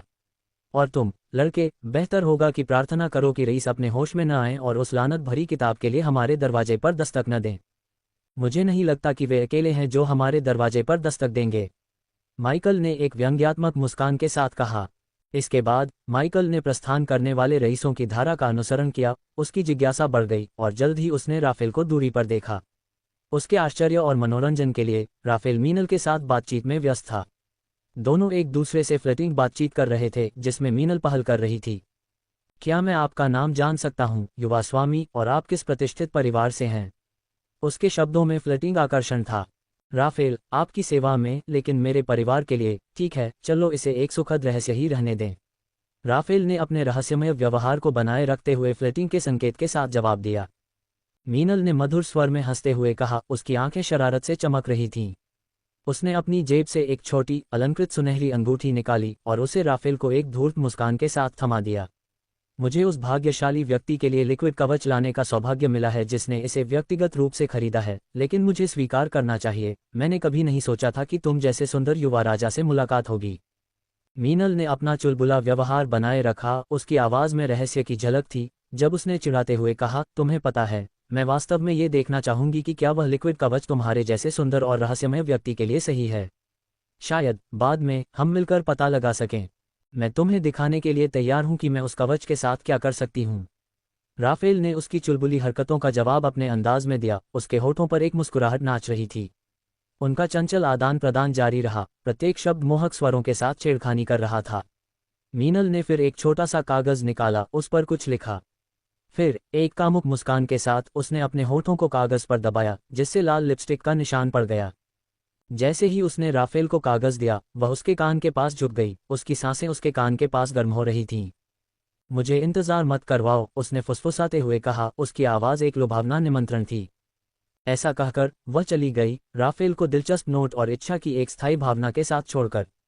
माइकल अपनी सांसों में हंसी रोक नहीं सका जब उसने देखा कि राफेल अपनी आंखों में स्पष्ट वासना के संकेत के साथ मीनल के नितंबों को देख रहा था। लानत है, राफेल ने खुशी में अपना सिर हिलाते हुए कहा। फिर माइकल को आश्चर्य हुआ जब राफेल ने मीनल द्वारा उसे दिया गया कागज का टुकड़ा खोला। उसकी आंखों ने नोट को स्कैन किया और उत्सुक और ईर्ष्यालु दर्शकों की परवाह किए बिना राफेल ने मीनल द्वारा छोड़े गए लाल लिपस्टिक के निशान पर अपने होंठ दबाए। यह एक साहसिक और कामुक कदम था जिसने माइकल को उत्सुक भौहें चढ़ाने पर मजबूर कर दिया। लगता है कि हमने अपने भगवान शिकारी की कमजोरी का पता लगा लिया है, माइकल ने सभी शक्तिशाली राफेल की कमजोरी का पता लगाकर खुश होते हुए कहा। मुझे तुमसे और भी उम्मीद थी मेरे दोस्त, माइकल ने हंसते हुए कहा। अध्याय 1135 बुद्धि की देवी शेषत। गोल्डस्पायर में कहीं और प्रकृति के शांत आलिंगन के बीच एक अलौकिक सौंदर्य की दृष्टि झरने के पास शांत रूप से बैठी थी। उसके चांदी के बाल तरल चांदनी की तरह बह रहे थे, जो स्वर्गदूतों जैसी विशेषताओं को फ्रेम कर रहे थे। शुद्ध सफेद वस्त्र पहने हुए वह पवित्रता और ज्ञान की आभा बिखेर रही थी। शांत परिवेश उसकी कृपा को दर्शाता था। वासना के पेड़ धीरे धीरे हिल रहे थे, उनके पत्ते हवा में रहस्य फुसफुसा रहे थे। क्रिस्टल सा साफ पानी चट्टानों से नीचे गिरते हुए नाच रहा था और चमक रहा था। प्राचीन पुस्तकें उसके चारों ओर बिखरी पड़ी थीं, उनके पन्ने हवा में लहरा रहे थे। जब वह ध्यान कर रही थी तो एक और युवती सफेद अस्तर वाले चांदी के कवच में लिपटी हुई ध्यान करने वाली महिला की ओर चली आई। फिर युवती अपने एक घुटने पर झुक गई। युवती के आगमन को महसूस करते हुए देवदूत जैसी महिला ने एक कोमल मुस्कान के साथ धीरे से अपनी आंखें खोलीं। तुम परेशान लग रही हो, मालिना, देवदूत महिला बोली, मानो उसे युवती के वहां आने के इरादे के बारे में पहले से ही पता था। मेरी देवी, मैं तुम्हारे लिए परेशान करने वाली खबर लेकर आई हूं। हमारे क्षेत्र में भगवान क्रानार के स्वर्गदूतों और भगवान रैनार के स्वर्गदूतों ने घुसपैठ की है। इसके अलावा मैंने सुना है कि पतित देवता दागोन के उपासक भी राज्य में प्रवेश कर चुके हैं, युवती ने गंभीर स्वर में कहा। उसका हेलमेट उसके बालों को ढंक रहा था और उसके चेहरे पर केवल परेशानी भरी नजर दिखाई दे रही थी। बस इतना ही? देवदूत महिला ने एक बार फिर पूछा, मानो उसे पहले से ही जानकारी हो। नहीं मेरी देवी, आपके शिष्य द्वारा लिखी गई पुस्तक की नीलामी हो चुकी है और लोहार संघ ने इसे खरीद लिया है। जबकि मुझे राहत है कि पतित देवता ने पुस्तक हासिल नहीं की। मैं इस तथ्य से परेशान हूं कि हम ऐसा ज्ञान नश्वर लोगों के हाथों में छोड़ रहे हैं, मेलिना ने चिंतित स्वर में कहा। क्या तुम्हें यकीन है कि किताब लोहारों के समूह ने खरीदी है? और क्या तुम्हें इससे भी ज्यादा यकीन है कि जिसने इसे खरीदा है वह नश्वर है? देवदूत महिला के सवाल ने मेलिना को चौंका दिया। उसने अपनी देवी की बुद्धि पर संदेह करने की हिम्मत नहीं की, क्योंकि वह बुद्धि की देवी शेषत थी। इसलिए शेषत के शब्दों को सुनकर मेलिना को एहसास हुआ कि उसकी देवी उससे ज्यादा जानती है। मेरी देवी, कृपया मुझे समझाएं। कृपया मुझे बताएं कि आपने किताब को नश्वर लोगों के बीच क्यों आने दिया, मेलिना ने विनती की। जवाब में शेषत ने बस मुस्कुरा दिया। संतुलन, मेरी प्यारी। सहस्राब्दियों से और जब से देवताओं का समूह बना है, उन्होंने देवताओं के रूप में अपना रास्ता खोते हुए क्षेत्र पर शासन किया है। वे शक्ति के साथ अत्याचारी बन गए हैं। हर बार जब किसी क्षेत्र की शक्ति झुकती है तो ब्रह्मांड किसी को संतुलन बहाल करने के लिए भेजता है। आप जो देख रहे हैं और जी रहे हैं वह ऐसा ही समय है। हम केवल ब्रह्मांड को हमारे क्षेत्र में संतुलन बहाल करते हुए देख रहे हैं। मेलिना केवल अंदर ही अंदर आह भर सकती थी और उम्मीद कर सकती थी कि वह अंततः शेषत के शब्दों का सही अर्थ समझ जाएगी। लेकिन मेरी देवी, मुझे जानकारी मिली है कि दोनों देवताओं के देवदूत लोहार संघ पर हमला करने की योजना बना रहे हैं। ऐसा लगता है कि वे खरीदी गई पुस्तक के पीछे नहीं हैं, बल्कि हाल ही में सिल्वरब्रुक के घराने के लिए बनाए गए हथियार के पीछे हैं। इसलिए मेरी देवी, एक बार जब आप मुझे अनुमति दे दें तो मैं उन्हें तबाही मचाने से पहले ही पकड़ सकती हूँ। मेलिना ने अपनी देवी के क्षेत्र की रक्षा करने के लिए दृढ़ निश्चय के साथ कहा। कोई ज़रूरत नहीं है, बस हमारे देवदूतों को शवों को इकट्ठा करने और बाद में उन्हें उनके संबंधित देवताओं को वापस करने के लिए भेजना सुनिश्चित करें। देवी शेषत ने शांति से उत्तर दिया, जिससे मेलिना हैरान रह गई। मेरी देवी, शव, इसका ख्याल कौन रखेगा? मेरी देवी, कृपया मुझे बताएं कि क्या हो रहा है। अगर मुझे नहीं पता कि क्या हो रहा है तो मैं अपने क्षेत्र की रक्षा नहीं कर सकती। मेलिना घबरा गई। हालांकि राज्य की रक्षा करने और शांति बनाए रखने के लिए मेलिना के दृढ़ संकल्प को देखकर शेषत ने धीरे से मुस्कुराया। जैसा कि मैंने कहा, यह एक ऐसा समय है जब ब्रह्मांड हमारे क्षेत्र में संतुलन लाता है, और जो उस संतुलन को लाएगा वह पहले से ही यहाँ है। शेषत के शब्दों ने आश्चर्यजनक रूप से मेलिना को कुछ समझ में आना शुरू कर दिया। क्या आप उस व्यक्ति का जिक्र कर रहे हैं जिसने किताब खरीदी है, मेरी देवी? मेलिना ने पूछा, लेकिन जवाब में शेषत ने केवल मुस्कुराया, यह महसूस करते हुए कि उसे अपनी देवी से कोई और जवाब नहीं मिलेगा। मेलिना ने आह भरी। बहुत अच्छा मेरी देवी, मैं ये सुनिश्चित करूंगी कि शवों की देखभाल की जाए। लेकिन मेरी देवी, मुझे स्पष्ट होने के लिए क्षमा करें, यह आपकी तरह नहीं है। आप हिंसा से घृणा करती हैं। मेलिना ने अपना आश्चर्य और अविश्वास व्यक्त किया। हालांकि जवाब में शेषत ने बहुत ही खूबसूरती से मुस्कुराया, एक देवी के लिए उपयुक्त मुस्कान। मैं व्यर्थ हिंसा से घृणा करती हूँ जो दर्द के अलावा कुछ नहीं देती। लेकिन कुछ संघर्षों के लिए हिंसा की आवश्यकता होती है और कोई दूसरा रास्ता नहीं है। कुछ संघर्षों को केवल हिंसा के माध्यम से ही हल किया जा सकता है। शेषत ने अपनी एक परी मेलिना को शांति से समझाया। जब वे बातचीत कर रहे थे तो उस क्षेत्र में एक द्वार खुला और शेषत की कुछ विशेषताओं वाली एक और चांदी जैसी महिला बाहर निकली। शेषत के विपरीत इस महिला ने गहरे हरे रंग के वस्त्र पहने हुए थे और उसके बाल भूरे रंग के थे। महिला को देखकर मेलिना ने सम्मानपूर्वक अपना सिर झुकाया। देवी सेराफिन, मेलिना ने सूचना की देवी का अभिवादन किया, जो शेषत की बहन सेराफिन भी थी। जब सेराफिन आई तो मेलिना की आंखों में चिंता और बेचैनी की झलक दिखाई दी। शेषत की परी के रूप में मेलिना को बहन होने के बावजूद सेराफिन और शेषत के बीच तनावपूर्ण संबंधों के बारे में पता था। शेषत दयालु और देखभाल करने वाली थी, लेकिन अक्सर अपने संदेशों में रहस्यमयी थी। सूचना की देवी के रूप में सेराफिन अपनी बहन की रहस्यमयी संचार शैली को तुच्छ समझती थी, जिसके कारण अक्सर बहस होती थी। मैं खुद को माफ कर दूंगी मेरी देवियों, मेलिना ने जाने का प्रयास किया ताकि वह दोनों देवियों के तर्कों के बीच में न फंस जाए। यहाँ रहो मेलिना, सेराफिन ने उसे आदेश दिया। तुम फिर से मेरे पास क्यों आए हो मेरी प्यारी बहन? क्या यह उस वांछित पुस्तक के बारे में है? शेषत ने शांति से पूछा। मेरे साथ मूर्खता मत करो बहन। सूचना की देवी के रूप में मुझे पता है कि लोहार संघ के किसी व्यक्ति ने इसे खरीदा है। मुझे लगता है कि तुम पुस्तक की सामग्री का खुलासा नहीं करोगी, है न? सेराफिन ने भौहें सिकोड़ी। क्या तुम मुझ पर वही आरोप लगा रही हो जो तुम अभी कर रही हो मेरी प्यारी बहन? तुमने खुद पुस्तक पढ़ी है, शेषत ने शांति से उत्तर दिया, जिससे सेराफिन भौहें सिकोड़ गई। मैंने ऐसा किया और इसमें ऐसा कुछ भी नहीं था जो मैं पहले से नहीं जानता था। लेकिन पतित देवता दागोन इसकी खोज कर रहे हैं, यही मैं उजागर करना चाहता हूँ, सेराफिन ने समझाया। शायद पतित देवता आपका ध्यान भटकाने की कोशिश कर रहे हैं। शेषत ने अपनी आवाज में कोई भावनात्मक उतार चढ़ाव दिखाए बिना शांति से जवाब दिया। शायद, लेकिन किताब मेरे आने का मुख्य कारण नहीं है। कुछ मुझे बताता है कि आप पहले से ही जानते हैं कि मैं यहाँ क्यों हूँ। सेराफिन ने भौहें सिकोड़ना जारी रखा।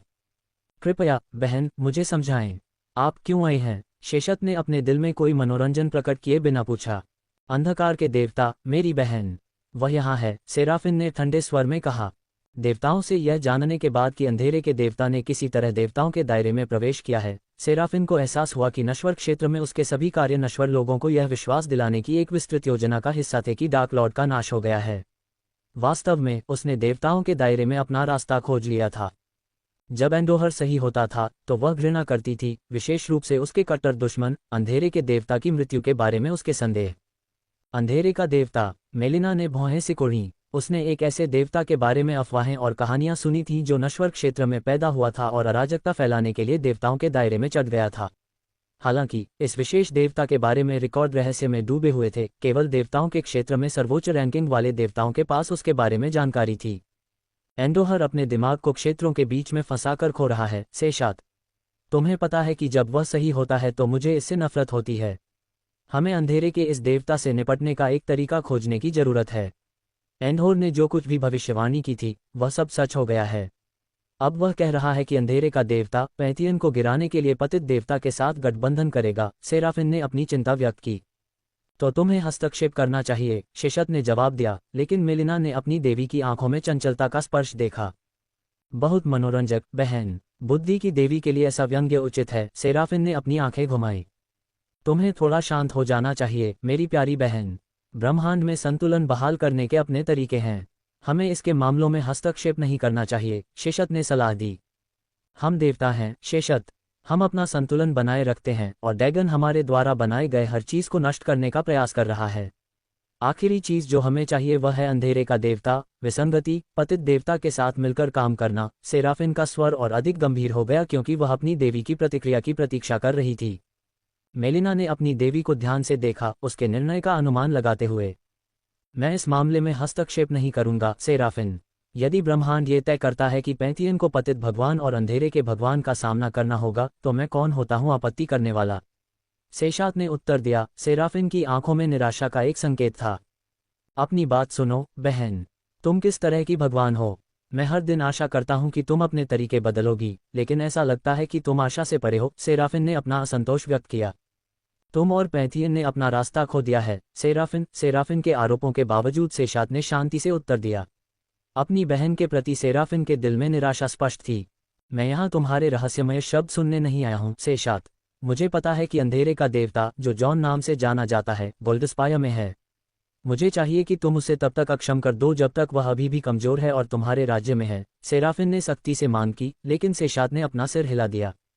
जैसा कि मैंने तुमसे कहा है बहन, मैं हस्तक्षेप नहीं करूंगा। हालांकि यदि तुम उसे पैंथियन के जल्लाद के पकड़ने से पहले खुद पकड़ना चाहती हो तो तुम्हें ऐसा करने की मेरी पूरी अनुमति है। सेशात ने शांति से उत्तर दिया, ये समझते हुए कि सेराफिन एक लड़ाकू से ज्यादा एक षड्यंत्रकारी थी। वह देवदूत एक वाइल्ड कार्ड है सेशात। वह कुशल है लेकिन अप्रत्याशित है। सेराफिन ने अपनी निराशा व्यक्त की। वह एंडोहर के लिए इस समाचार को लाने से घृणा करती है।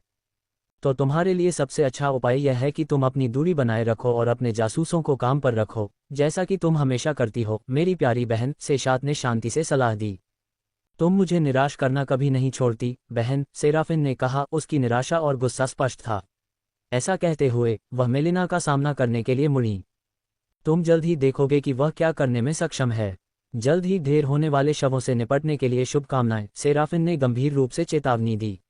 अपने हाथ की एक लहर से उसने एक पोर्टल बनाया और उसमें से निकल गई, जिससे मेलिना को एक गंभीर चेतावनी मिल गई। अध्याय 1136 खूनी स्वागत आए। इस बीच माइकल और रूरिक फौज में वापस आ गए। सिल्वरब्रुक परिवार के लिए हथियार बनाने का काम लगन से जारी रखा। माइकल के अथक परिश्रम के साथ दिन तेजी से बीतते लग रहे थे। अपने शारीरिक श्रम के बीच सिस्टम रहस्यमयी किताब को डिकोड करने में कड़ी मेहनत कर रहा था। माइकल को आश्चर्य हुआ, उसने देखा कि रहस्यमयी किताब के कुछ पन्नों को समझने के लिए सिस्टम ने 2 मिलियन पॉइंट खर्च कर दिए थे। इससे किताब की सामग्री के बारे में उसकी जिज्ञासा और बढ़ गई। साथ ही जब किताब को डिकोड किया जा रहा था तो आई सहायक पिंक राफेल के बारे में अथक जानकारी जुटा रहा था। बुद्धि की देवी के डोमेन के भीतर माइकल की अनूठी स्थिति को देखते हुए उसने कुछ प्राचीन पुस्तकों को खरीदना और उन्हें आगे के शोध के लिए पिंक को भेजना अपेक्षाकृत आसान पाया। जैसे ही रूरिक ने अपने हथौड़े से धातु की चादरों पर प्रहार किया, उसने माइकल से कहा, लड़के, यह आखिरी कलाकृति है जिसे हमें बनाना है। एक बार यह पूरी हो जाने के बाद हम ये सब पीछे छोड़ सकते हैं। सहमति की एक झलक के साथ माइकल ने सावधानीपूर्वक तैयार किए गए टुकड़ों को उठाया, उन्हें अपने कंधे पर रखा। तभी वेदोरा, संवेदनशील तलवार, बेचैनी से हिलती हुई प्रतीत हुई। ये चालू है भूत, वे यहाँ हैं, हमें देख रहे हैं, सबा ने चेतावनी दी। उसकी आवाज चिंता से भरी हुई थी। तो रूरिक, तुम जा सकते हो, मैं इसे संभाल सकता हूँ, माइकल ने रूरिक से आग्रह किया, हत्यारों के आसन्न आगमन को भांपते हुए। हालांकि रूरिक ने रुकने और सहायता करने का दृढ़ निश्चय किया। मैं मदद कर सकता हूँ, उसने जोर दिया। लेकिन माइकल ने अपने माथे से पसीना पोंछते हुए अपना हथौड़ा नीचे रख दिया।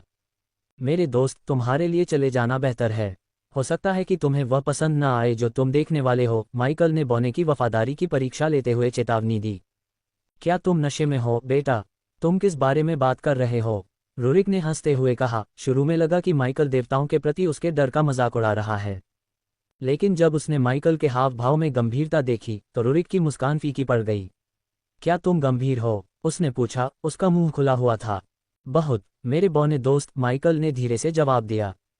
तुम कैसे? रूरिक ने पूछना शुरू किया, लेकिन माइकल ने अपना हाथ उठाकर उसे चुप करा दिया। अर्लिन, उनके परिवार को भगवान रेनार ने इन हथियारों को बनाने का आदेश दिया था। इनका इस्तेमाल युद्ध में क्रैनर के स्वर्गदूतों के खिलाफ किया जाना था। अब जब हमने इन्हें बना लिया है तो रेनार ने सिल्वरब्रूक्स को हमें मारने का आदेश दिया है। अर्लिन और उसके रक्षकों को हम पर नजर रखने, ये सुनिश्चित करने के लिए यहाँ भेजा गया था कि हमने हथियार बनाए हैं और फिर हमें खत्म कर दिया। माइकल ने अर्लिन की भागीदारी और सहायता के पीछे का असली कारण बताते हुए समझाया। वह नुकीले कान वाला कमीना। लेकिन तुम्हें ये सब कैसे पता है? माइकल के शब्दों में धोखे का कोई संकेत न देखकर रूरिक ने पूछा। अगर तुम यहाँ रहोगे तो तुम्हें जल्द ही पता चल जाएगा। मैं तुम्हें दृढ़ता से सलाह देता हूँ कि तुम भाग जाओ, क्योंकि यह बदसूरत होने वाला है, माइकल ने सलाह दी। हालांकि इस विचार से रूरिक का गुस्सा भड़क उठा। एक बौने के रूप में वह युद्ध से दूर भागने वाला नहीं था, इसके बजाय वह मुसीबत की ओर भागता था। इसके अलावा रूरिक को संदेह था कि लोहार गिल्ड में शुरुआती रक्तपात दो देवताओं में से एक के हथियारों से जुड़ा हो सकता है। बेटा, पहली बार जब हमने इन हथियारों को बनाया था तो क्या हत्यारे मेरे दोस्तों और अन्य लोगों को क्रानार या रेनार से मार रहे थे? रूरिक ने पूछा। क्रानार के हत्यारे, माइकल ने सरलता से उत्तर दिया। लेकिन अगर वे हत्यारे यहाँ आते भी हैं तो देवी शेषत के दूत, वे हस्तक्षेप करेंगे और इसे रोक देंगे, रूरिक ने तर्क दिया। खिड़की पर जाओ और छाया में छिपी आकृतियों को देखो, सबा ने रूरिक को निर्देश दिया। देखो सड़कें कितनी खाली हैं। सबा की बातें सुनकर रूरिक खिड़की के पास गया और बाहर झांका। सड़कें वाकई डरावनी तरह से खाली थीं और दूसरे लोहारों की भट्टियां भी नहीं जल रही थीं। जब रूरिक ने खिड़की से बाहर देखा तो उसने देखा कि इमारतों के पीछे कई छायादार आकृतियां छिपी हुई थीं, जो धीरे धीरे और चुपके से उनके गिल्ड की ओर बढ़ रही थीं। उसकी आंखें चिंता से चौड़ी हो गईं। माइकल, तुमने जो गार्ड रखे थे उनका क्या हुआ? रूरिक ने तुरंत उसकी ओर मुड़ते हुए पूछा। माइकल की अभिव्यक्ति शांत रही जब उसने जवाब दिया, अर्लान ने उन्हें घर भेज दिया, रूरिक। वे अब हमारी रक्षा करने के लिए यहाँ नहीं हैं। इस रहस्योद्घाटन पर रूरिक का गुस्सा और भी भड़क गया। उसने अपनी मुठियां भींच लीं और आसन खतरे के खिलाफ गिल्ड की रक्षा करने के लिए तैयार हो गया। रूरिक का गुस्सा उबल पड़ा जब उसने अर्लान को कोसा। उसे उस व्यक्ति द्वारा गहरा धोखा महसूस हुआ जिसे उसने अपना दोस्त माना था। उसने बुदबुदाया, मैंने उस नुकीले कान वाले कमीने पर भरोसा किया, उसे अपना दोस्त माना और उसने हमारे साथ ऐसा विश्वासघात किया। मुझे एक योगिनी पर भरोसा करने से बेहतर पता होना चाहिए था। माइकल, हालांकि उतना ही क्रोधित था, उसने रूरिक के क्रोध को कम करने की कोशिश की।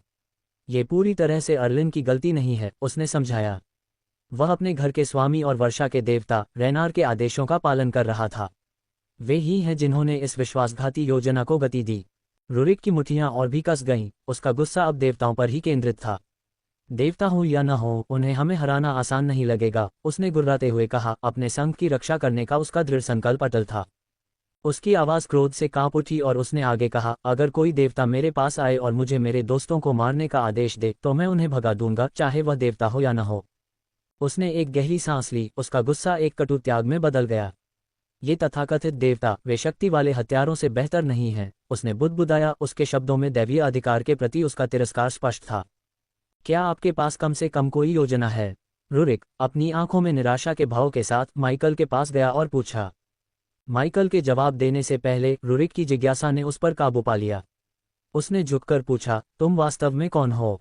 क्या होगा अगर मैं तुमसे कहूं कि मैं भगवान हूं? तब तुम क्या प्रतिक्रिया दोगे? माइकल ने अपनी आंखों में चंचल चमक के साथ जवाब दिया। माइकल के जवाब से रूरिक पूरी तरह से स्तब्ध था। क्या तुम मेरी टांग खींच रहे हो? हताशा में पूछा। उसे विश्वास नहीं हो रहा था कि वह क्या सुन रहा था और उसने सोचा कि माइकल बस मजाक कर रहा है। निराश होते हुए रूरिक ने गुर्राते हुए कहा, यह मजाक करने का समय नहीं है, बेटा। ठीक है मेरे प्यारे रूरिक, मैं कोई भगवान नहीं हूं, बस तुम्हारी तरह एक नश्वर हूं। माइकल ने हंसते हुए फिर से पूछा, मुझे इस बात से कोई मतलब नहीं कि तुम भगवान हो या नहीं। मुझे बस इतना पता है कि तुम मेरे दोस्त हो और मेरे लिए इसका मतलब कुछ है। यह मानना मुश्किल है कि अर्लिन, जिसे मैं अपना दोस्त मानता था, हमारे साथ इस तरह से विश्वासघात करेगा। रूरिक ने हार मान ली और जवाब दिया, मेरे दोस्त, हमारे पास बाद में सवालों के लिए बहुत समय होगा। अभी के लिए चलो इन हथियारों से निपटते हैं। उसने फौज के चारों ओर देखा, फिर अपनी कलाई हिलाई, अपने हाथों में कई चर्मपत्र लिए। माइकल ने उन्हें रुरिक को सौंप दिया और समझाया, ये कुछ योजनाएं हैं जो मैंने इन हथियारों का उचित लोहार के रूप में स्वागत करने के लिए बनाई हैं। हम उस प्रश्न को बाद के लिए बचा कर रखेंगे मेरे दोस्त। अभी हमारे पास निपटने के लिए और भी जरूरी मामले हैं। माइकल ने सिर हिलाया और कहा, मेरे पास इन हथियारों से निपटने की एक योजना है, लेकिन हमें इसे एक ऐसे तरीके से करने की जरूरत है जो लोहार के तौर पर हमारे लिए उपयुक्त हो। फिर उसने फौज के चारों ओर इशारा किया। अपनी कलाइयों को हिलाते हुए उसके हाथों में कई चर्मपत्र दिखाई दिए, जिन्हें उसने रुरिक को सौंप दिया। माइकल ने मुस्कुराते हुए कहा, चलो इन हथियारों का लोहार की तरह स्वागत करें जिसे वे कभी नहीं भूलेंगे। रुरिक ने चर्मपत्रों पर रेखांकित जालों की सावधानीपूर्वक जांच की और फिर माइकल की ओर देखा। उसकी आंखों में चिंता का भाव था। ये चतुर जाल हैं माइकल, लेकिन क्या हमें इन्हें पहले ही नहीं बनाना चाहिए था और उन्हें जगह पर नहीं लगाना चाहिए था? हमारे पास अब ये सब बनाने का समय नहीं है और हथियारे लगभग हमारे दरवाजे पर ही हैं। माइकल ने शरारती मुस्कान के साथ रुरिक से नजरें मिलाने के लिए एक घुटने पर बैठकर बात की। सामान्य लोहार ऐसा नहीं कर सकते, लेकिन हमारे जैसे मास्टर लोहार कुछ असाधारण कर सकते हैं। उसने रुरिक के कंधे पर थपथपाया और कहा। ऐसा करते ही रुरिक की आंखों में आग लग गई और उसने अपनी मुट्ठियां भींच लीं। मैं उनमें से जितने लोगों को अपने साथ ले जा सकता हूं, उतने लोगों को साथ लिए बिना नीचे नहीं जाऊंगा, उसने गुर्राते हुए कहा। उसका दृढ़ संकल्प चमक रहा था। हम हथियारों से निपटने के लिए आपकी ईश्वरीय शक्तियों का उपयोग क्यों नहीं कर रहे हैं? अयाग ने पूछा जब माइकल जाल बनाने की तैयारी कर रहा था। देवताओं में एक छोटी चिड़िया मेरे आने के बारे में अपना मुंह बंद रखे हुए है, इसलिए क्रानार और रैनार को इस बात का कोई अंदाजा नहीं है कि वे अपने हथियारों को एक ईश्वर मेरे पास भेज रहे हैं। चलो इसे ऐसे ही रहने दें। जैसा कि मैं हमेशा कहता हूं, अपने दुश्मनों को अपना तुरुप का पत्ता कभी भी जल्दी मत दिखाओ, माइकल ने चालाकी से मुस्कुराते हुए अयाग से कहा। और यह छोटी चिड़िया कौन है? क्या ये वही बूढ़ा आदमी है जिससे तुम पहले बात कर रहे थे? अयाग ने पूछा। हो सकता है, माइकल ने खुशी से जवाब दिया। क्या बकवास है? क्या तुम हमसे कोई रहस्य छिपा रहे हो? सबा ने माइकल पर गुर्राहट की। जल्द ही माइकल और रुरिक ने फौज पर अथक परिश्रम किया। उनके हथौड़े धातु पर सटीकता से प्रहार कर रहे थे। फौज की गर्मी लगभग असहनीय थी, लेकिन बर्बाद करने के लिए समय नहीं था। माइकल ने सावधानीपूर्वक विभिन्न जाल तैयार किए, जिनमें से प्रत्येक को बिना बुलाए गिल्ड में प्रवेश करने वाले किसी भी व्यक्ति को अक्षम या समाप्त करने के लिए डिजाइन किया गया था। माइकल के साथ काम करते हुए रुरिक ने बड़बड़ाया। उसके माथे पर पसीना बह रहा था। धिक्कार है गद्दार देवताओं और उनके हस्तक्षेप पर, उसने अपनी सांस के नीचे बड़बड़ाया। ये जाल उन्हें उनके किए की सजा देंगे। उन्होंने हॉल के चारों ओर रणनीतिक रूप से जाल बिछाए, ये सुनिश्चित करते हुए कि जो कोई भी उन्हें ट्रिगर करेगा उसे तुरंत और घातक प्रतिक्रिया मिलेगी। कुछ जाल छिपे हुए ब्लेड छोड़ते थे, जबकि अन्य दीवारों में छिपे हुए डिब्बों से तीर छोड़ते थे। यहां तक कि ऐसे जाल भी थे जो सक्रिय होने पर पिघली हुई धातु की बौछार छोड़ते थे। जब वे काम कर रहे थे, रुरिक अपनी निराशा व्यक्त करने से खुद को रोक नहीं पाया। ये जाल उन हथियारों को बर्बाद कर दें। जिस दिन वे मेरे गिल्ड में कदम रखेंगे, उन्हें पछतावा होगा, उसने हत्या के इरादे से घोषणा की। चलो उनका ऐसा स्वागत करें जिसे वे कभी नहीं भूलेंगे। माइकल ने सहमति में सिर हिलाया। उसकी आंखें उनके काम पर केंद्रित थीं।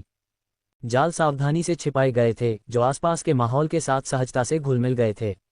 इन्हें किसी भी संदिग्ध गतिविधि पर प्रतिक्रिया करने के लिए डिजाइन किया गया था, ताकि यह सुनिश्चित किया जा सके कि जो कोई भी बिना बुलाए गिल्ड में प्रवेश करेगा, उसे घातक परिणाम का सामना करना पड़ेगा। अध्याय 1137 खूनी स्वागत 2। जाल तैयार होने के बाद माइकल हथियारों के लिए कई फौज के साथ विशाल हॉल में इंतजार कर रहा था। रुरिक एक युद्ध कुल्हाड़ी के साथ आगे पीछे चल रहा था। उसके चेहरे पर तनाव स्पष्ट था। भूत, इस स्थिति में एक अपडेट है। माइकल ने अपने कान में पिंक की आवाज सुनी। क्या है? माइकल ने पूछा। चूंकि पिंक यहाँ था, इसलिए माइकल को स्पाइडर से फीड देखने और एक ही समय में लड़ने के लिए मल्टीटास्क नहीं करना पड़ा। इसके बजाय वह केवल उस चीज पर ध्यान केंद्रित कर सकता था जो वह सबसे अच्छा करता है, हत्या करना। मैं हथियारों के 3 अलग अलग समूहों को आपकी ओर बढ़ते हुए देख सकता हूं। उन सभी ने काले वस्त्र पहने हुए हैं, लेकिन वे 3 दिशाओं में गिल्ड में जा रहे हैं। एक समूह क्रैनर के लिए युद्ध जीतने की बात कर रहा है, जबकि दूसरा आपकी ओर चुपके से आते हुए रेनार की पूजा के बारे में बात कर रहा है। पिंक ने माइकल को सूचित किया। तीसरे के बारे में क्या? माइकल ने पूछा, क्योंकि उसने अपनी काली तलवार को धारदार पत्थर से तेज किया, जिससे आग की चिंगारी निकल रही थी। रुरिक के तनाव में उसने माइकल के हाथ में भयानक रोशनी के नीचे चमकती काली तलवार पर ध्यान नहीं दिया। यह अजीब बात है, वे बात नहीं कर रहे हैं, पिंक ने कहा। अजीब बात यह है कि माइकल पिंक की आवाज में घृणा और सदमे को महसूस कर सकता था। तो वे क्या कर रहे हैं? माइकल ने पूछा। वे खून पी रहे हैं, या ऐसा लगता है वे लाल तरल पी रहे हैं। मुझे संदेह है कि यह तरबूज का रस है। खून पी रहे हैं। उफ, सबा माइकल के कंधे पर बैठी और बातचीत सुन रही थी, घृणा से गुर्राए। उन पर नजर रखो, माइकल ने शांति से कहा। फिर आखिरकार रुरिक ने अपनी नज़र माइकल पर घुमाई, लेकिन माइकल के हाथ में तलवार को नोटिस करने में विफल रहा।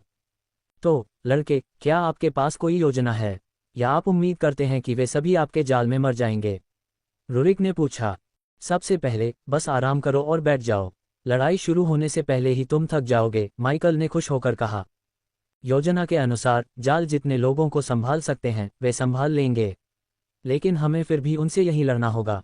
चिंता मत करो, तुम यहाँ नहीं मरोगे, माइकल ने शांति से कहा।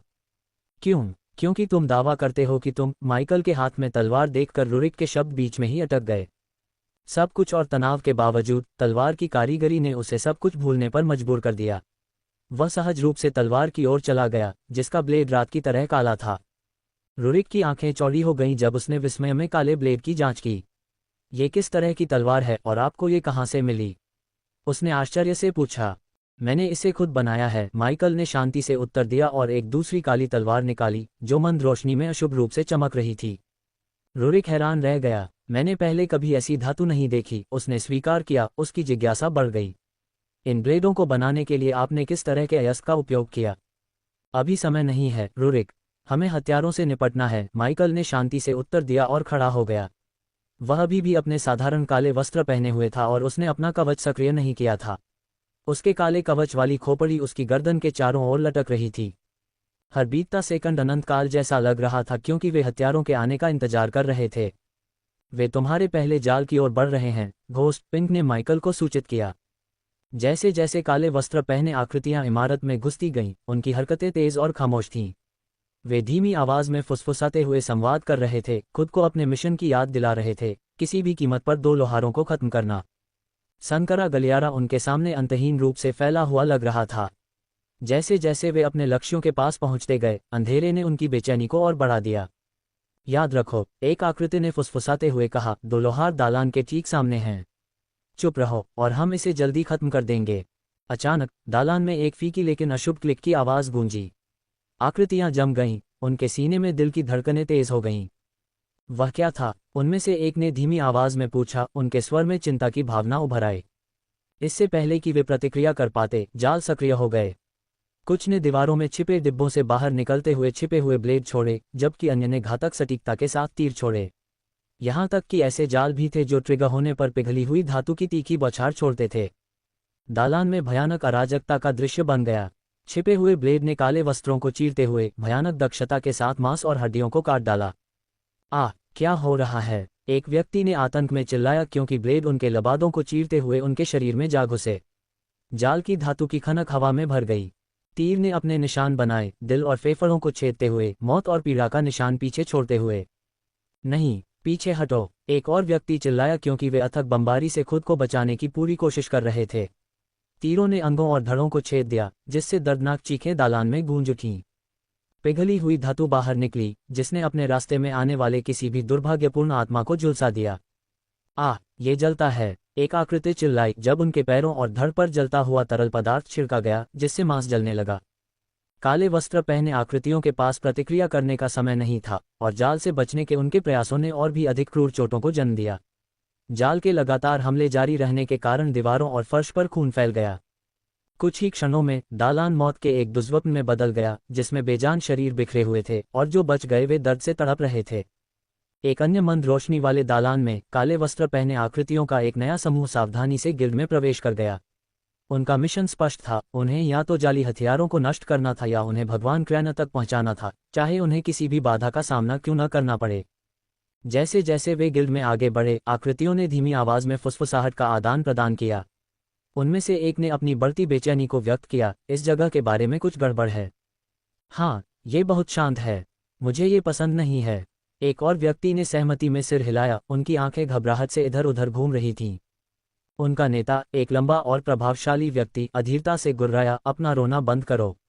हमें एक मिशन पूरा करना है, और अगर हम असफल हो गए तो क्रायना हमें अपनी बिजली से जिंदा भून देगा। जैसे जैसे वे आगे बढ़ते गए, समूह में तनाव बढ़ता गया, हर कदम अनिश्चितता से भरा हुआ था। वे अपने मिशन को पूरा करने के लिए दृढ़ संकल्पित, उच्च सतर्कता पर बने रहे, लेकिन गिल्ड की भयानक चुप्पी ने उनकी रीढ़ की हड्डी में सिहरन पैदा कर दी, जो उन भयावहताओं का संकेत दे रही थी जो उनका इंतजार कर रही थीं। अचानक जब वे सावधानी से आगे बढ़े तो अंधेरे वस्त्र पहने एक व्यक्ति के पैरों के नीचे एक अशुभ क्लिक ने चुप्पी को तोड़ दिया। वह व्यक्ति जम गया, उसकी आंखें चौड़ी हो गईं क्योंकि उसे एहसास हुआ कि उसने कुछ ट्रिगर किया है। मैंने किसी चीज पर कदम रखा, उसने अपने साथियों से फुसफुसाते हुए कहा, उसकी आवाज डर से कांप रही थी। इससे पहले कि वे प्रतिक्रिया कर पाते, जाल एक क्रूर और घातक दक्षता के साथ जीवित हो गया। छिपे हुए तंत्र ने भयानक घटनाओं की एक श्रृंखला को उजागर किया जिसने संकीर्ण गलियारे को एक दुर्स्वप्न मौत के जाल में बदल दिया। भालू के जाल हड्डियों को कुचलने वाले बल के साथ बंद हो गए, दो व्यक्तियों के पैरों को पकड़ लिया। वे पीड़ा में चिल्लाए, उनके अंग क्षत विक्षत हो गए थे, उनके घावों से खून बह रहा था। छत पर छिपे हुए कंटेनरों से तेल की धार बह रही थी, जिससे आकृतियां ज्वलनशील तरल में डूब रही थीं। जब उन्हें अपने आसन विनाश का एहसास हुआ तो समूह में दहशत फैल गई। एक बहरा कर देने वाली फुफकार के साथ दीवारों के किनारों से आग भड़क उठी, जिससे तेल से लथपथ आकृतियां आग की लपटों में जल उठीं। उनकी पीड़ा की चीखें हवा में भर गईं। जब वे इधर उधर छटपटा रहे थे, उनके काले वस्त्र जल रहे थे। जैसे ही जाल में जान आ गई, काले वस्त्र पहने आकृतियां सदमे और आतंक से भर गईं। उनकी आवाजें घबराई हुई चीखों और चीखों के कोरस में बदल गईं। भगवान के लिए, क्या हो रहा है? भालू के जाल ने अपने शिकार के पैरों को एक भयानक कर्कशता के साथ जकड़ लिया, जिससे उन्हें असहनीय दर्द हुआ, जिससे पीड़ा की भयानक चीखें निकलीं। छत से तेल बह रहा था, जिससे आकृतियां ज्वलनशील तरल में भीग गईं, जिससे उन्हें अपनी हताश स्थिति का एहसास हुआ।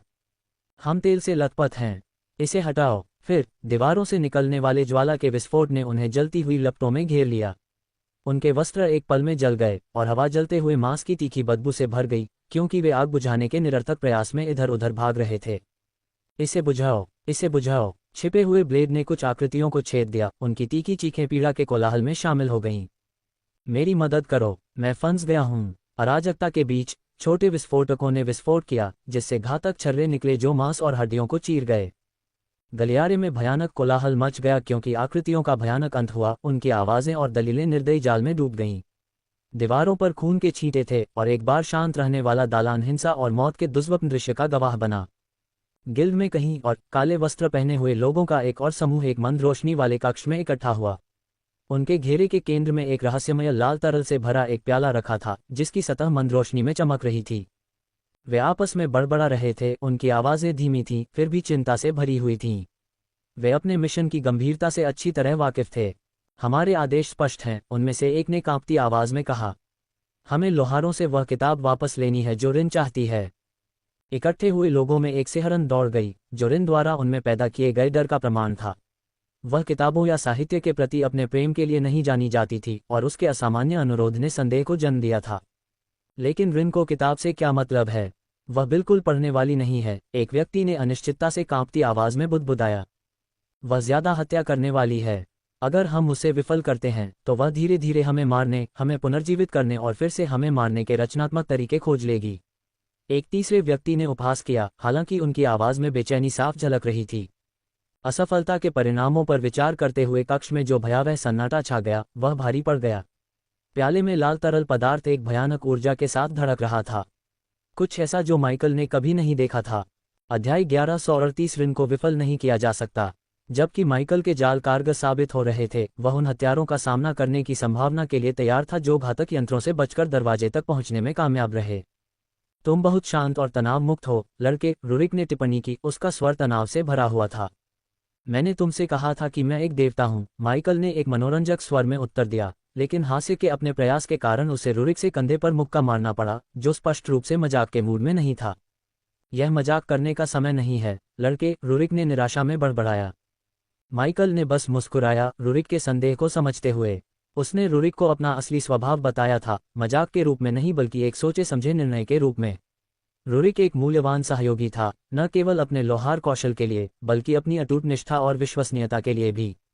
ऐसा हर दिन नहीं होता कि माइकल 4 सितारा स्तर के लोहार को काम पर रख सके, और वह रुरिक की उपस्थिति और सौहार्द को महत्व देता था। जैसे जैसे पल बीतते गए और हवा में तनाव बढ़ता गया, माइकल आगे आने वाली चुनौतियों के लिए तैयार रहा। जैसे जैसे रुरिक आगे पीछे चलता रहा, वह अचानक अपने कदमों में जम गया। हवा में गूंजती खून खराबे वाली चीखों के जवाब में उसकी आंखें चौड़ी हो गईं। दर्दनाक चीखें उनके कानों तक पहुंची, जिससे रुरिक की रीढ़ में सिहरन दौड़ गई। पास में बैठा अयाग अपनी आंखों में मनोरंजन के संकेत के साथ सामने आ रही अराजकता को देख रहा था।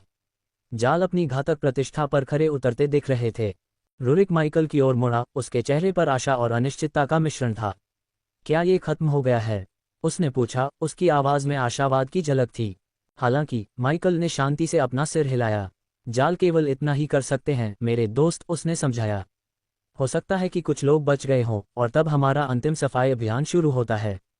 वे दोनों समझ गए कि जाल ने अपना काम कर दिया है, लेकिन अभी भी हत्यारे छिपे हो सकते हैं, घायल लेकिन पराजित नहीं। जल्द ही पीड़ा भरी चीखें क्रोध और प्रतिशोध की कसमों की कर्कश दहाड़ में बदल गईं। क्रोध और दर्द से भरे हुए बचे हुए हत्यारे फिर से इकट्ठा होते ही धमकियां और गालियां देने लगे। तुम्हें इसकी कीमत चुकानी पड़ेगी, कमीनों, उनमें से एक ने चिल्लाया। अपनी बर्बादी का सामना करने के लिए तैयार हो जाओ, लोहारों, एक और ने जहर उगलते हुए चिल्लाया। क्रोधित आवाजों के बीच माइकल शांति से अपने पैरों पर खड़ा हुआ, उसकी अभिव्यक्ति शांत और स्पष्ट थी। वह रुरिक की ओर मुड़ा और शांत स्वर में बोला, तैयार हो जाओ, रुरिक, असली लड़ाई शुरू होने वाली है। हथियारों की चीखें और पदचाप धीरे धीरे फीकी पड़ गईं, और पीछे एक खौफनाक सन्नाटा छा गया जिसने माइकल और रुरिक को घेर लिया। रुरिक अपनी बेचैनी को व्यक्त करने से खुद को नहीं रोक सका। मुझे ये सन्नाटा पसंद नहीं है, बेटा, यह मुझे बेचैन कर रहा है।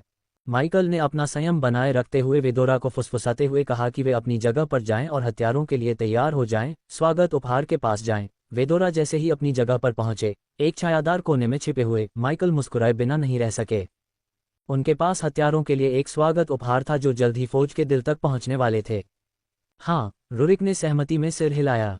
वे उस दरवाजे से दौड़ते हुए आने की संभावना है, उसने बड़बड़ाते हुए कहा। उसकी आंखों में ठंडी मस्ती नाच रही थी, और उन्हें इस बात का बिल्कुल भी अंदाजा नहीं है कि दूसरी तरफ उनका क्या इंतजार है। अचानक हॉल में एक जोरदार धमाका हुआ, जब बाहर से किसी ने जोर से दरवाजा खटखटाया। उसके बाद रहस्यमयी नीले घेरे दिखाई दिए। ठीक है, कम से कम उनके पास कुछ दिमाग तो है, माइकल खुद को हल्के से हंसने से नहीं रोक सका। रुरिक, दूसरी ओर, वह कम खुश और अधिक घबराया हुआ था। वे क्या कर रहे हैं, बेटा? उसने फुसफुसाते हुए कहा। उसकी कुल्हाड़ी पर पकड़ मजबूत हो रही थी। अचानक कई धुएं के बम दरवाजे के छेदों से निकले और फटने लगे, जिससे घना धूसर धुआं निकलने लगा जो जल्दी ही कमरे में भर गया। धुएं के बीच में रुरिक घबरा गया और चिल्लाया, मैं कुछ नहीं देख सकता, बेटा। क्या हो रहा है? माइकल एक खुश मुस्कान के साथ शांत रहा। उसने अपनी एक्स-रे आंखों को चालू किया, जिससे वह धुएं के आर पार देख सका। अपनी काली तलवारों के साथ उसने रुरिक से फुसफुसाते हुए कहा, पास रहो और मेरे पीछे आओ। धुएं से भरे कमरे में माइकल हथियारों की उपस्थिति को महसूस कर सकता था, क्योंकि वे सावधानी से प्रवेश कर रहे थे। उनके पास शायद एक चतुर योजना थी, लेकिन माइकल और रुरिक के पास उनके लिए अपने आश्चर्य की प्रतीक्षा थी। अब माइकल के आदेश ने घने धुएं को ब्लेड की तरह काट दिया। जवाब में सबा ने अपना मुंह खोला और कुछ चिंगारी पैदा की, जिससे कमरे के कोने में छिपा एक फ्यूज जल गया। जैसे ही फ्यूज जला, कमरे के बीच में आग का एक घेरा बन गया, जिसने हथियारों को चौंका दिया। कुछ माइकल और रुरिक की ओर भाग रहे थे, जबकि अन्य पहले से ही आग के जाल में फंस चुके थे। हत्यारे घबराकर चीखने चिल्लाने लगे, क्योंकि लपटें उनके चारों ओर नाच रही थीं। उनके काले वस्त्र आग पकड़ रहे थे। उनमें से एक चिल्लाया, आग बुझाओ। एक और चिल्लाया, लेकिन धुएं के कारण देखना मुश्किल हो गया, और जब वे अतिक्रमण करने वाली लपटों से बचने के लिए भागे तो अराजकता फैल गई। इस बीच माइकल आगे बढ़ गया, उसकी काली तलवारें धुएं से भरे कमरे में चमक रही थीं।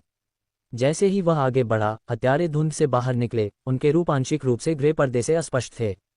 घने धुएं में जो लड़ाई सामने आई, वह मौत का एक अराजक नृत्य था, एक ऐसी शालीनता और चपलता के साथ जिसने घेरने वाले धुएं को चुनौती दी। माइकल ने तरल आंदोलनों के साथ उनके हमलों को चकमा दिया।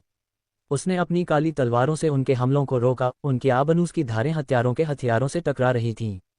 लड़ाई भयंकर थी, और हत्यारे कुशल लड़ाके थे। उनके हमले सटीक और घातक थे। हत्यारों ने चश्मा पहना था, जिससे वे धुएं के पार देख सकते थे, जिससे उन्हें फायदा मिला। वे धुंध में अंदर बाहर घूमते रहे, माइकल पर समन्वित सटीकता के साथ हमला किया, जो उनके प्रशिक्षण की बात करता था। लेकिन माइकल भी कोई कमजोर नहीं था। वह उनकी चालों का अनुमान लगाने के लिए अपनी ईश्वरीय प्रवृत्ति और इंद्रियों पर निर्भर था। जैसे जैसे धुएं से भरा कमरा और भी अराजक होता गया, हथियारों का एक और समूह लड़ाई में शामिल हो गया। उथल पुथल के बीच उनकी धीमी फुसफुसाहट और बुदबुदाती गालियां सुनाई दी, जो क्रैनर के प्रति उनकी निष्ठा की पुष्टि करती थीं। क्रैनर के गुर्गे पहले से ही यहाँ हैं, एक हत्यारे ने अपने साथी से फुसफुसाते हुए कहा। विकट परिस्थितियों के बावजूद माइकल उत्साह का अनुभव करने से खुद को रोक नहीं सका। उसकी एक्स-रे दृष्टि ने उसे धुएं के पार स्पष्ट रूप से देखने की अनुमति दी, जिससे उसे अपने विरोधियों पर बढ़त मिली। वह अपने तत्व में था, अत्यधिक कुशल विरोधियों का सामना कर रहा था, और उसकी ईश्वरीय क्षमताओं ने उसे बढ़त दिलाई। अपने हाथों में अपनी काली तलवारों के साथ वह घातक अनुग्रह के साथ आगे बढ़ा, हमलों को रोकता रहा और सटीक जवाबी हमले करता रहा। जैसे जैसे लड़ाई आगे बढ़ी, माइकल के कौशल और ईश्वरीय क्षमताओं ने उसे कुछ हथियारों को क्रूर दक्षता के साथ खत्म करने की अनुमति दी। उसकी हरकतें इतनी सटीक और उसके हमले इतने घातक थे कि हत्यारे एक साधारण लोहार की अप्रत्याशित शक्ति से खुद को चकित पा रहे थे। माइकल के बिजली की तरह तेज हमले से चौंका एक हत्यारा अपने खून बहते गले को पकड़ते हुए सांस लेने के लिए हौंफने लगा। चौड़ी, अविश्वास भरी आंखों से उसने कहा, कौन? तुम कौन हो? दूसरा, माइकल की शक्तिशाली लात से जमीन पर गिरा, दर्द से कराह उठा। एक लोहार को इस तरह नहीं चलना चाहिए, उसने बेहोश होने से पहले बड़बड़ाया। हमने उन्हें कम आंका। ये लोहार राक्षस हैं। अराजकता के बीच हथियारों में से एक हकलाने में कामयाब रहा। धुएं से भरे कमरे की मंद रोशनी में माइकल की काली तलवारें चमक रही थीं, क्योंकि वह घातक सटीकता के साथ आगे बढ़ रहा था, अपने विरोधियों को एक एक करके मार रहा था। हत्यारे विनम्र लोहार के अथक और कुशल हमलों से चकित थे, उनकी उलझन उनके बड़बड़ाते हुए उद्गारों और खुद को बचाने के हताश प्रयासों में स्पष्ट थी। अराजक लड़ाई के बीच एक हताश हत्यारे ने अपने साथियों पर चिल्लाया, छोटे को पकड़ो, वह कमजोर कड़ी है। एक साथ सिर हिलाते हुए कई हत्यारे रुरिक पर झपटे, उसे परास्त करने के लिए दृढ़ संकल्पित थे। माइकल ने एक पल भी बर्बाद किए बिना अपनी एक काली तलवार को घातक सटीकता के साथ फेंका। तलवार धुएं से भरी हवा में उड़ गई और एक हत्यारे को दीवार से टकरा दिया, जिससे वह बेजान होकर जमीन पर गिर गया। एक और हत्यारा, जो घातक इरादे से रुरिक पर हमला कर रहा था, अचानक माइकल की जोरदार लात से उड़ गया। दुर्भाग्यपूर्ण हत्यारा दीवार से टकरा गया और उन्हीं तलवारों से घायल हो गया, जिनका इस्तेमाल वे लोहारों के खिलाफ करने वाले थे। जब रिन के हत्यारे सावधानी से हॉल की ओर बढ़े, तो उन्होंने घने धूसर धुएं के बीच छिपे हुए दरवाजों से दृश्य को देखा। उनकी प्रशिक्षित आंखें कमरे के भीतर अराजकता को ध्यान से देख रही थीं। रिन के हत्यारों के बीच फुसफुसाहट और बड़बड़ाहट हवा में भर गई। उन हत्यारों को दो लोहारों से निपटने में इतना समय नहीं लगना चाहिए था। उनमें से एक ने धीरे से कहा। एक और हत्यारे ने सहमति में सिर हिलाया, जवाब दिया, तुम सही हो। इसमें कुछ गड़बड़ है। जाल, जिस तरह से लोहार चलता है, ये स्वाभाविक नहीं है। हमें सावधानी से आगे बढ़ने की जरूरत है। रिन के हत्यारों के नेता हालांकि सतर्क थे, फिर भी कुछ आत्मविश्वास बनाए हुए थे। नेता ने दृढ़ता से कहा, चाहे वह लोहार कितना भी अच्छा क्यों न हो, वह हम सभी के खिलाफ जीवित नहीं रह सकता। अन्य हत्यारों में से एक ने कहा, अगर वह भाग्यशाली रहा तो वह रिन के हाथों में पड़ने के बजाय यहीं मर जाएगा। एक और ने कहा, लेकिन अगर हम असफल होते हैं तो रिन उसे आसानी से नहीं मार देगी। वह पहले हमारे साथ खेलेगी और फिर उसे खत्म कर देगी। हम ऐसा होने नहीं दे सकते। घने होते धुएं के बीच रिन के हत्यारों को पता था कि वे इस मिशन को विफल नहीं होने दे सकते। रिन हाल ही में ज़ाइलोथ को चढ़ाने के लिए बलिदान की तलाश कर रही है। बेहतर है कि हम ऐसा न करें। हमें इस मिशन में सफल होना है या फिर हम मर जाएंगे। उनमें से एक ने घबराए हुए स्वर में फुसफुसाया। उन्होंने अपनी स्थिति की गंभीरता को समझा, न केवल रहस्यमय लोहार का सामना करने का दबाव महसूस किया, बल्कि उन लोगों के भयानक भाग्य से भी बचने का दबाव महसूस किया, जो रिन को विफल करने वालों की प्रतीक्षा कर रहे थे। अध्याय 1139 एक ईश्वरीय हस्तक्षेप आए। जब माइकल ने क्रैना और रेनार के हत्यारों पर अपना अथक हमला जारी रखा, तो उनकी संख्या एक एक करके कम होती गई। उसने जो भी हमला किया वह तेज और सटीक था, जिससे उसके दुश्मनों को प्रतिक्रिया करने का कोई मौका नहीं मिला। क्या वह इंसान भी है? कोई उसे रोके। हत्यारे हताश होकर चिल्लाए, लेकिन माइकल अजेय लग रहा था। उसके ब्लेड धुएं से भरी हवा में नाच रहे थे, सिर और अंगों को काट रहे थे, और खून पूरे हॉल में फैल रहा था। डिंग, क्रैनर के हत्यारे को मारने के लिए होस्ट को बधाई। इनाम 10,000 अनुभव अंक और 400 बदमाश अंक है। डिंग, सफलतापूर्वक बदमाश बनने के लिए होस्ट को बधाई। इनाम 5,000 बदमाश अंक है। माइकल ने सिस्टम से लगातार आने वाली सूचनाओं पर ध्यान नहीं दिया, उसका ध्यान केवल हाथ में मौजूद लड़ाई पर था। अचानक क्रैनर के हत्यारों में से एक ने एक चमकता हुआ क्रिस्टल बनाया, जो बिजली की ऊर्जा का एक स्पंदित स्रोत था। माइकल की ओर क्रिस्टल को इंगित करते ही उसकी चीख पूरे हॉल में गूंज उठी। तुमने मुझे ऐसा करने के लिए मजबूर किया, कमीने। माइकल ने क्षण भर के लिए अपने कदम रोक दिए, उसकी नज़र क्रिस्टल पर टिकी हुई थी। यह उस कलाकृति के समान दिख रहा था जिसका उपयोग उसने हथियार का परीक्षण करते समय किया था। खतरे को देखते हुए रुरिक ने धुएं के माध्यम से माइकल की ओर अंतिम कलाकृति फेंकी। त्वरित सजगता के साथ माइकल ने कलाकृति को पकड़ लिया और उसे सक्रिय कर दिया। उसने खुद को संभाला क्योंकि हत्यारे ने उसकी ओर नीली बिजली की धार छोड़ी। मर जाओ, बिजली के बोल्ट ने माइकल के हाथ में मौजूद कलाकृति को मारा, जिससे वह कई कदम पीछे चला गया। हत्यारे को माइकल की भयानक मौत देखने की उम्मीद थी, लेकिन उसे आश्चर्य हुआ कि लोहार दृढ़ रहा। उसने अवशोषित बिजली की ऊर्जा से चटकती हुई कलाकृति को पकड़ रखा था। चलो देखते हैं कि यह वास्तविक स्थिति में कैसे काम करता है, माइकल ने सोचा। उसकी आंखें कलाकृति की चमक पर टिकी हुई थीं। रेनार के हत्यारे, जिन्हें कलाकृति के उपयोग को रोकने के लिए लोहारों को खत्म करने का आदेश दिया गया था, वे भी उतने ही स्तब्ध और मोहित थे। यह उनके देवता रेनार के लिए एक महत्वपूर्ण जीत थी, क्योंकि क्रेनार के स्वर्गदूत अब अपने साथी उपासकों के खिलाफ अपने शक्तिशाली बिजली के बोल्ट का इस्तेमाल नहीं कर पाएंगे। इसके विपरीत क्रेनार के हत्यारे, जिन्हें लोहारों को मारने और कलाकृतियों को चुराने का काम सौंपा गया था, डरे हुए थे। उन्होंने अभी अभी अपने मिशन के पीछे का असली कारण देखा था, और यह कुछ ऐसा था जिसकी उन्होंने उम्मीद नहीं की थी। ऐसा नहीं हो सकता। क्या इसने बिजली के बोल्ट को अवशोषित कर लिया? अपने मुखौटे के नीचे हत्यारे अविश्वास में फुसफुसाते हुए अपने देवताओं की गुप्त योजनाओं के चौंकाने वाले रहस्योद्घाटन से जूझ रहे थे। पूरे हॉल में रिन के हत्यारे, जो चुपचाप सामने आ रही अराजकता को देख रहे थे, उन्हें अपनी आंखों पर विश्वास नहीं हो रहा था। उन्होंने एक दूसरे को हैरानी भरी निगाहों से देखा। उनके छिपे हुए चेहरों पर हैरानी और आश्चर्य झलक रहा था। क्या तुमने देखा? क्या ये संभव भी है? धुएं के बीच उनकी फुसफुसाहटें मुश्किल से सुनाई दे रही थीं और दूर से युद्ध की आवाजें आ रही थीं। घटनाओं के अप्रत्याशित मोड़ ने उन्हें चौंका दिया था। ये लोहार सिर्फ साधारण कारीगर नहीं थे, उनमें और उनके द्वारा बनाई गई कलाकृतियों में कुछ असाधारण था। रिन के हत्यारों को उम्मीद थी कि किताब को वापस लाने का मिशन सीधा साधा होगा, लेकिन अब वे खुद को साजिश और अलौकिक शक्ति के जाल में उलझा हुआ पाते हैं, जो उनकी उम्मीदों से कहीं ज्यादा है। बदला लेना मुश्किल है, माइकल ने कहा। फिर अपनी आंखों में दृढ़ निश्चयी चमक के साथ माइकल ने अपने हाथ में पकड़े हुए क्यूबिक आर्टिफैक्ट की सतह पर बटन दबाया। जैसे ही उसने ऐसा किया, आर्टिफैक्ट से एक धीमी अशुभ ध्वनि निकली और इसकी सतह ऊर्जा से चटकने लगी। ये बदला लेने का समय था। एक पल में आर्टिफैक्ट से कई चटकती हुई बिजली निकली, जो घातक सटीकता के साथ हवा में फैल गई। माइकल ने निपुणता के साथ कलाकृति पर निशाना साधा और बिजली के बोल्ट को स्तब्ध हथियारों की ओर निर्देशित किया। बोल्ट ने अपने लक्ष्यों पर इतनी तीव्रता से प्रहार किया कि कमरे में शॉकवेव फैल गई। हत्यारे, जो एक बार हमला करने के लिए तैयार थे, अब खुद को मुक्त शक्ति की दया पर पा रहे थे। बिजली के चमकीले चाप ने उन्हें घेर लिया, उनके काले वस्त्रों को जला दिया और उन्हें पीड़ा में ऐंठन और तड़पने पर मजबूर कर दिया। अपने हाथ को ऊपर उठाते हुए माइकल ने हवा का एक शक्तिशाली झोंका बनाया, जो पूरे हॉल में बह गया, जिससे धुआं फैल गया और विनाशकारी हमले के बाद की स्थिति सामने आ गई। दृश्य भयानक और अराजक था। कई हत्यारे जमीन पर बेजान पड़े थे, उनके सिर उनके शरीर से अलग हो गए थे। दूसरों की छाती में छेद हो गए थे और उनकी जीवन शक्ति बुझ गई थी। उनमें से कुछ दर्दनाक दर्द में तड़प रहे थे। उनके जले हुए और सुलगते शरीर बिजली के अक्षम्य क्रोध की गवाही दे रहे थे। नरसंहार के बीच बचे हुए हत्यारों में से कुछ ने अपनी बची हुई ताकत को इकट्ठा किया और माइकल पर चिल्लाया। उनकी आवाजें गुस्से और हताशा से भरी हुई थीं। तुम्हें इसकी कीमत चुकानी पड़ेगी, लोहार। रेनार अपना बदला लेगा। माइकल की अभिव्यक्ति स्थिर रही, उनकी धमकियों से अप्रभावित। वह जानता था कि युद्ध का रुख उसके पक्ष में हो गया था और ये हत्यारे अब उसकी दया पर थे। क्या तुम इस बारे में निश्चित हो? माइकल ने एक मनोरंजक लहजे में पूछा, क्योंकि उसने एक तड़पते हुए हत्यारे की जान एक स्टॉर्म से समाप्त कर दी थी।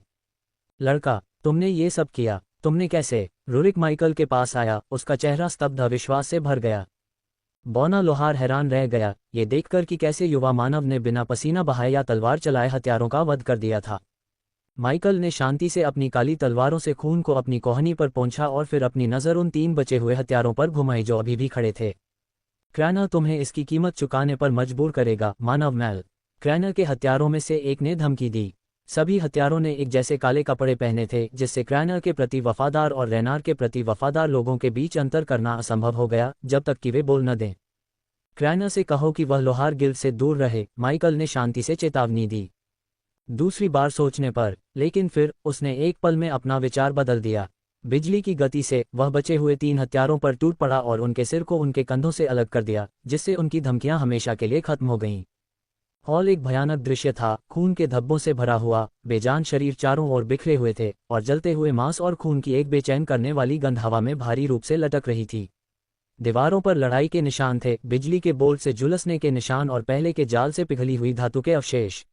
ये नरसंहार का दृश्य था, उन दीवारों के भीतर हुई हिंसा की एक कठोर याद दिलाता है।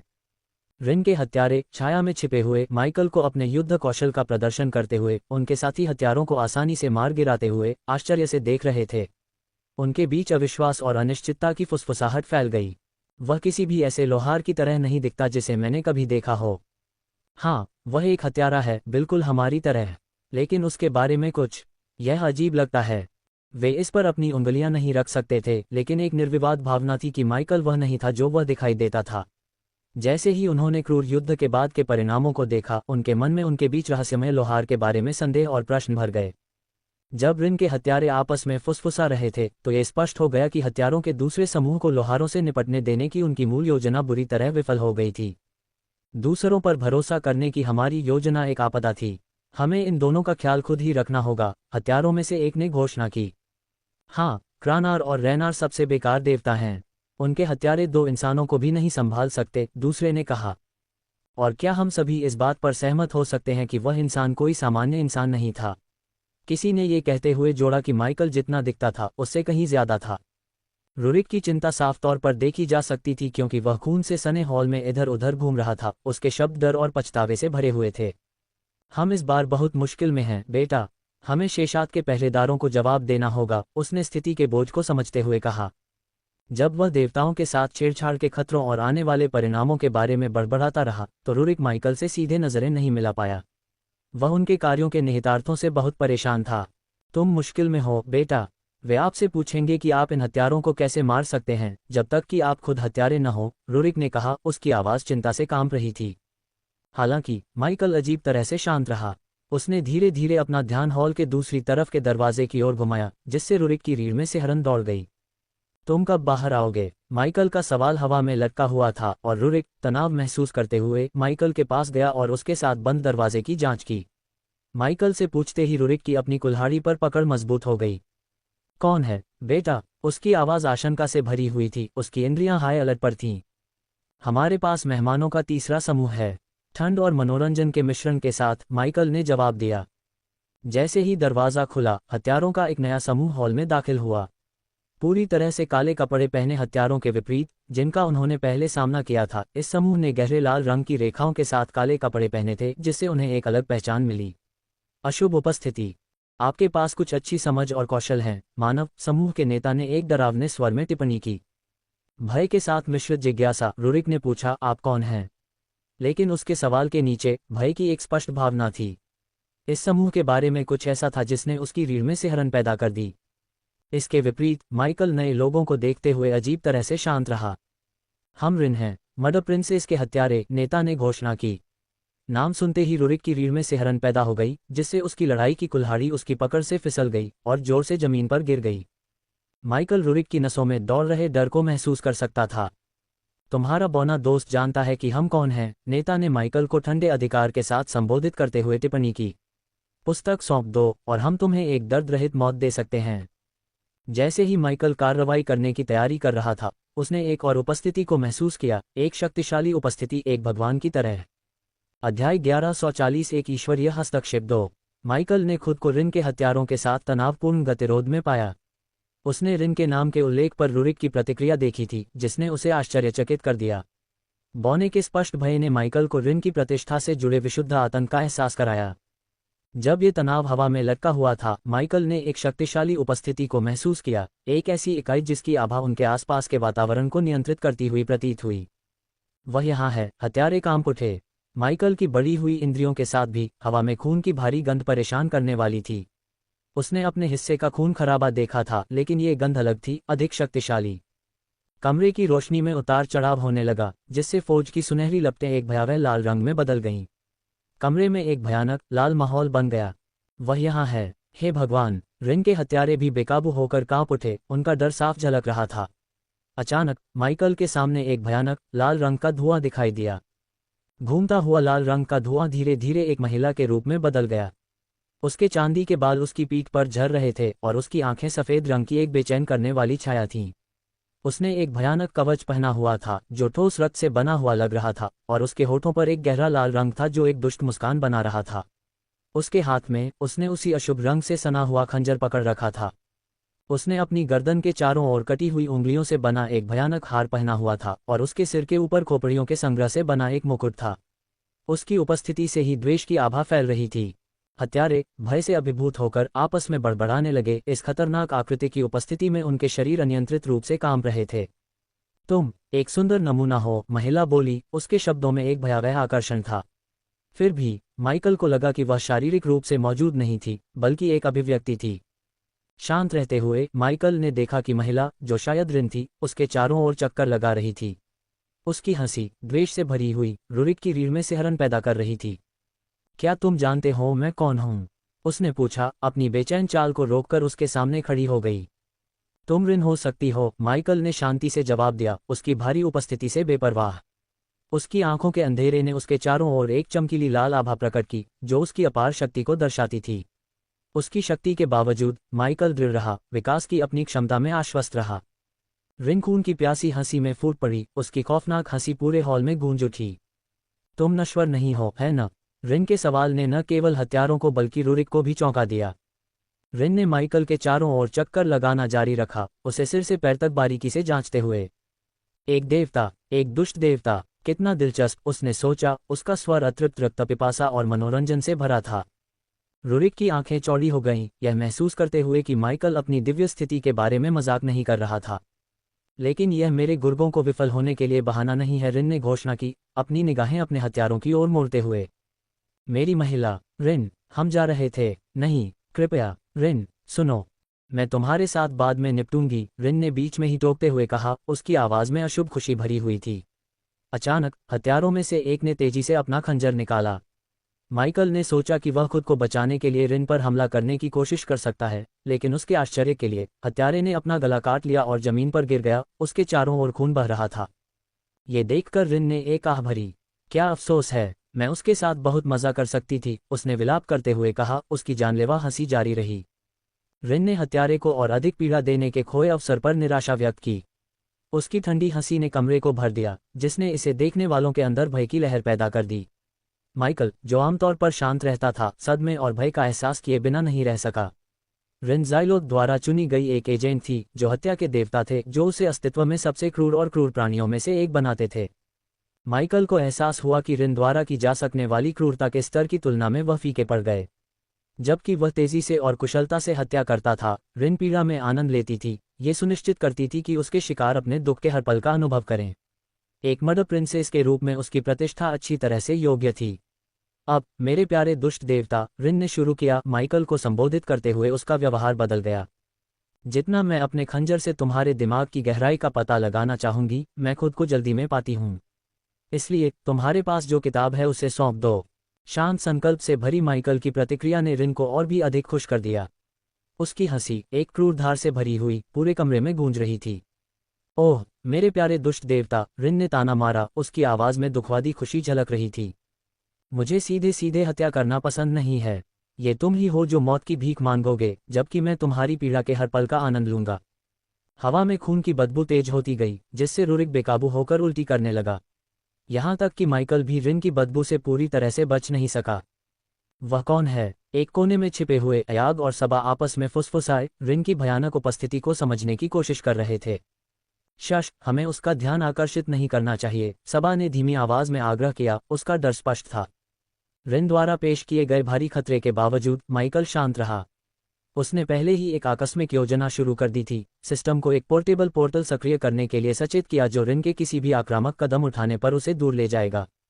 दूसरी ओर रुरिक तब तक उल्टी करता रहा जब तक कि उसके पेट में कुछ भी नहीं बचा, उसका शरीर भय और घृणा दोनों से कमजोर हो गया।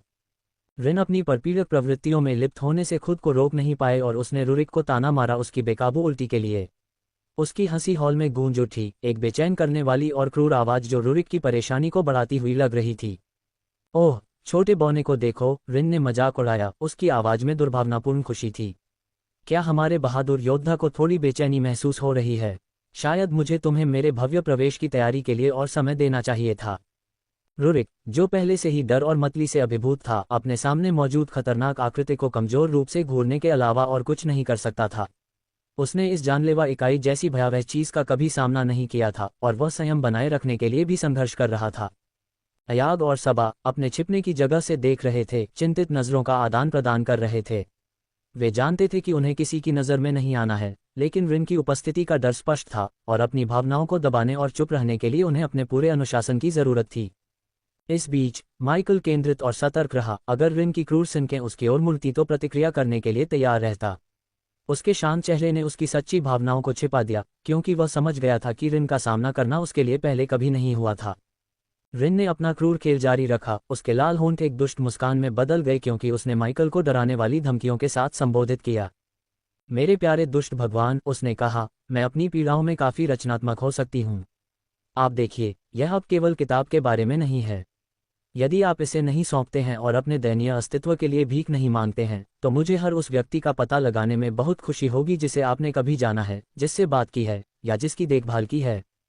जैसे ही उसने बात की, उसकी आंखें अपवित्र खुशी से चमक उठीं, और उसकी आवाज़ में एक बीमार करने वाली मीठी टोन आ गई। मैं आपके दोस्तों, आपके परिवार और आपके रास्ते में आने वाले किसी भी व्यक्ति को ढूंढ निकालूंगी। मैं उन्हें चीखने, भीख मांगने और दया की याचना करने पर मजबूर कर दूंगी। और मैं हर कदम पर उनके दुख में शामिल होकर वहां रहूंगी।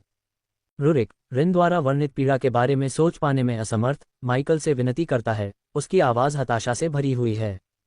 उसे किताब दे दो, बेटा। हम इस राक्षस को चुनौती नहीं दे सकते। लेकिन माइकल, हालांकि उसकी रीढ़ में ठंडक दौड़ गई, लेकिन वह उल्लेखनीय रूप से शांत रहा।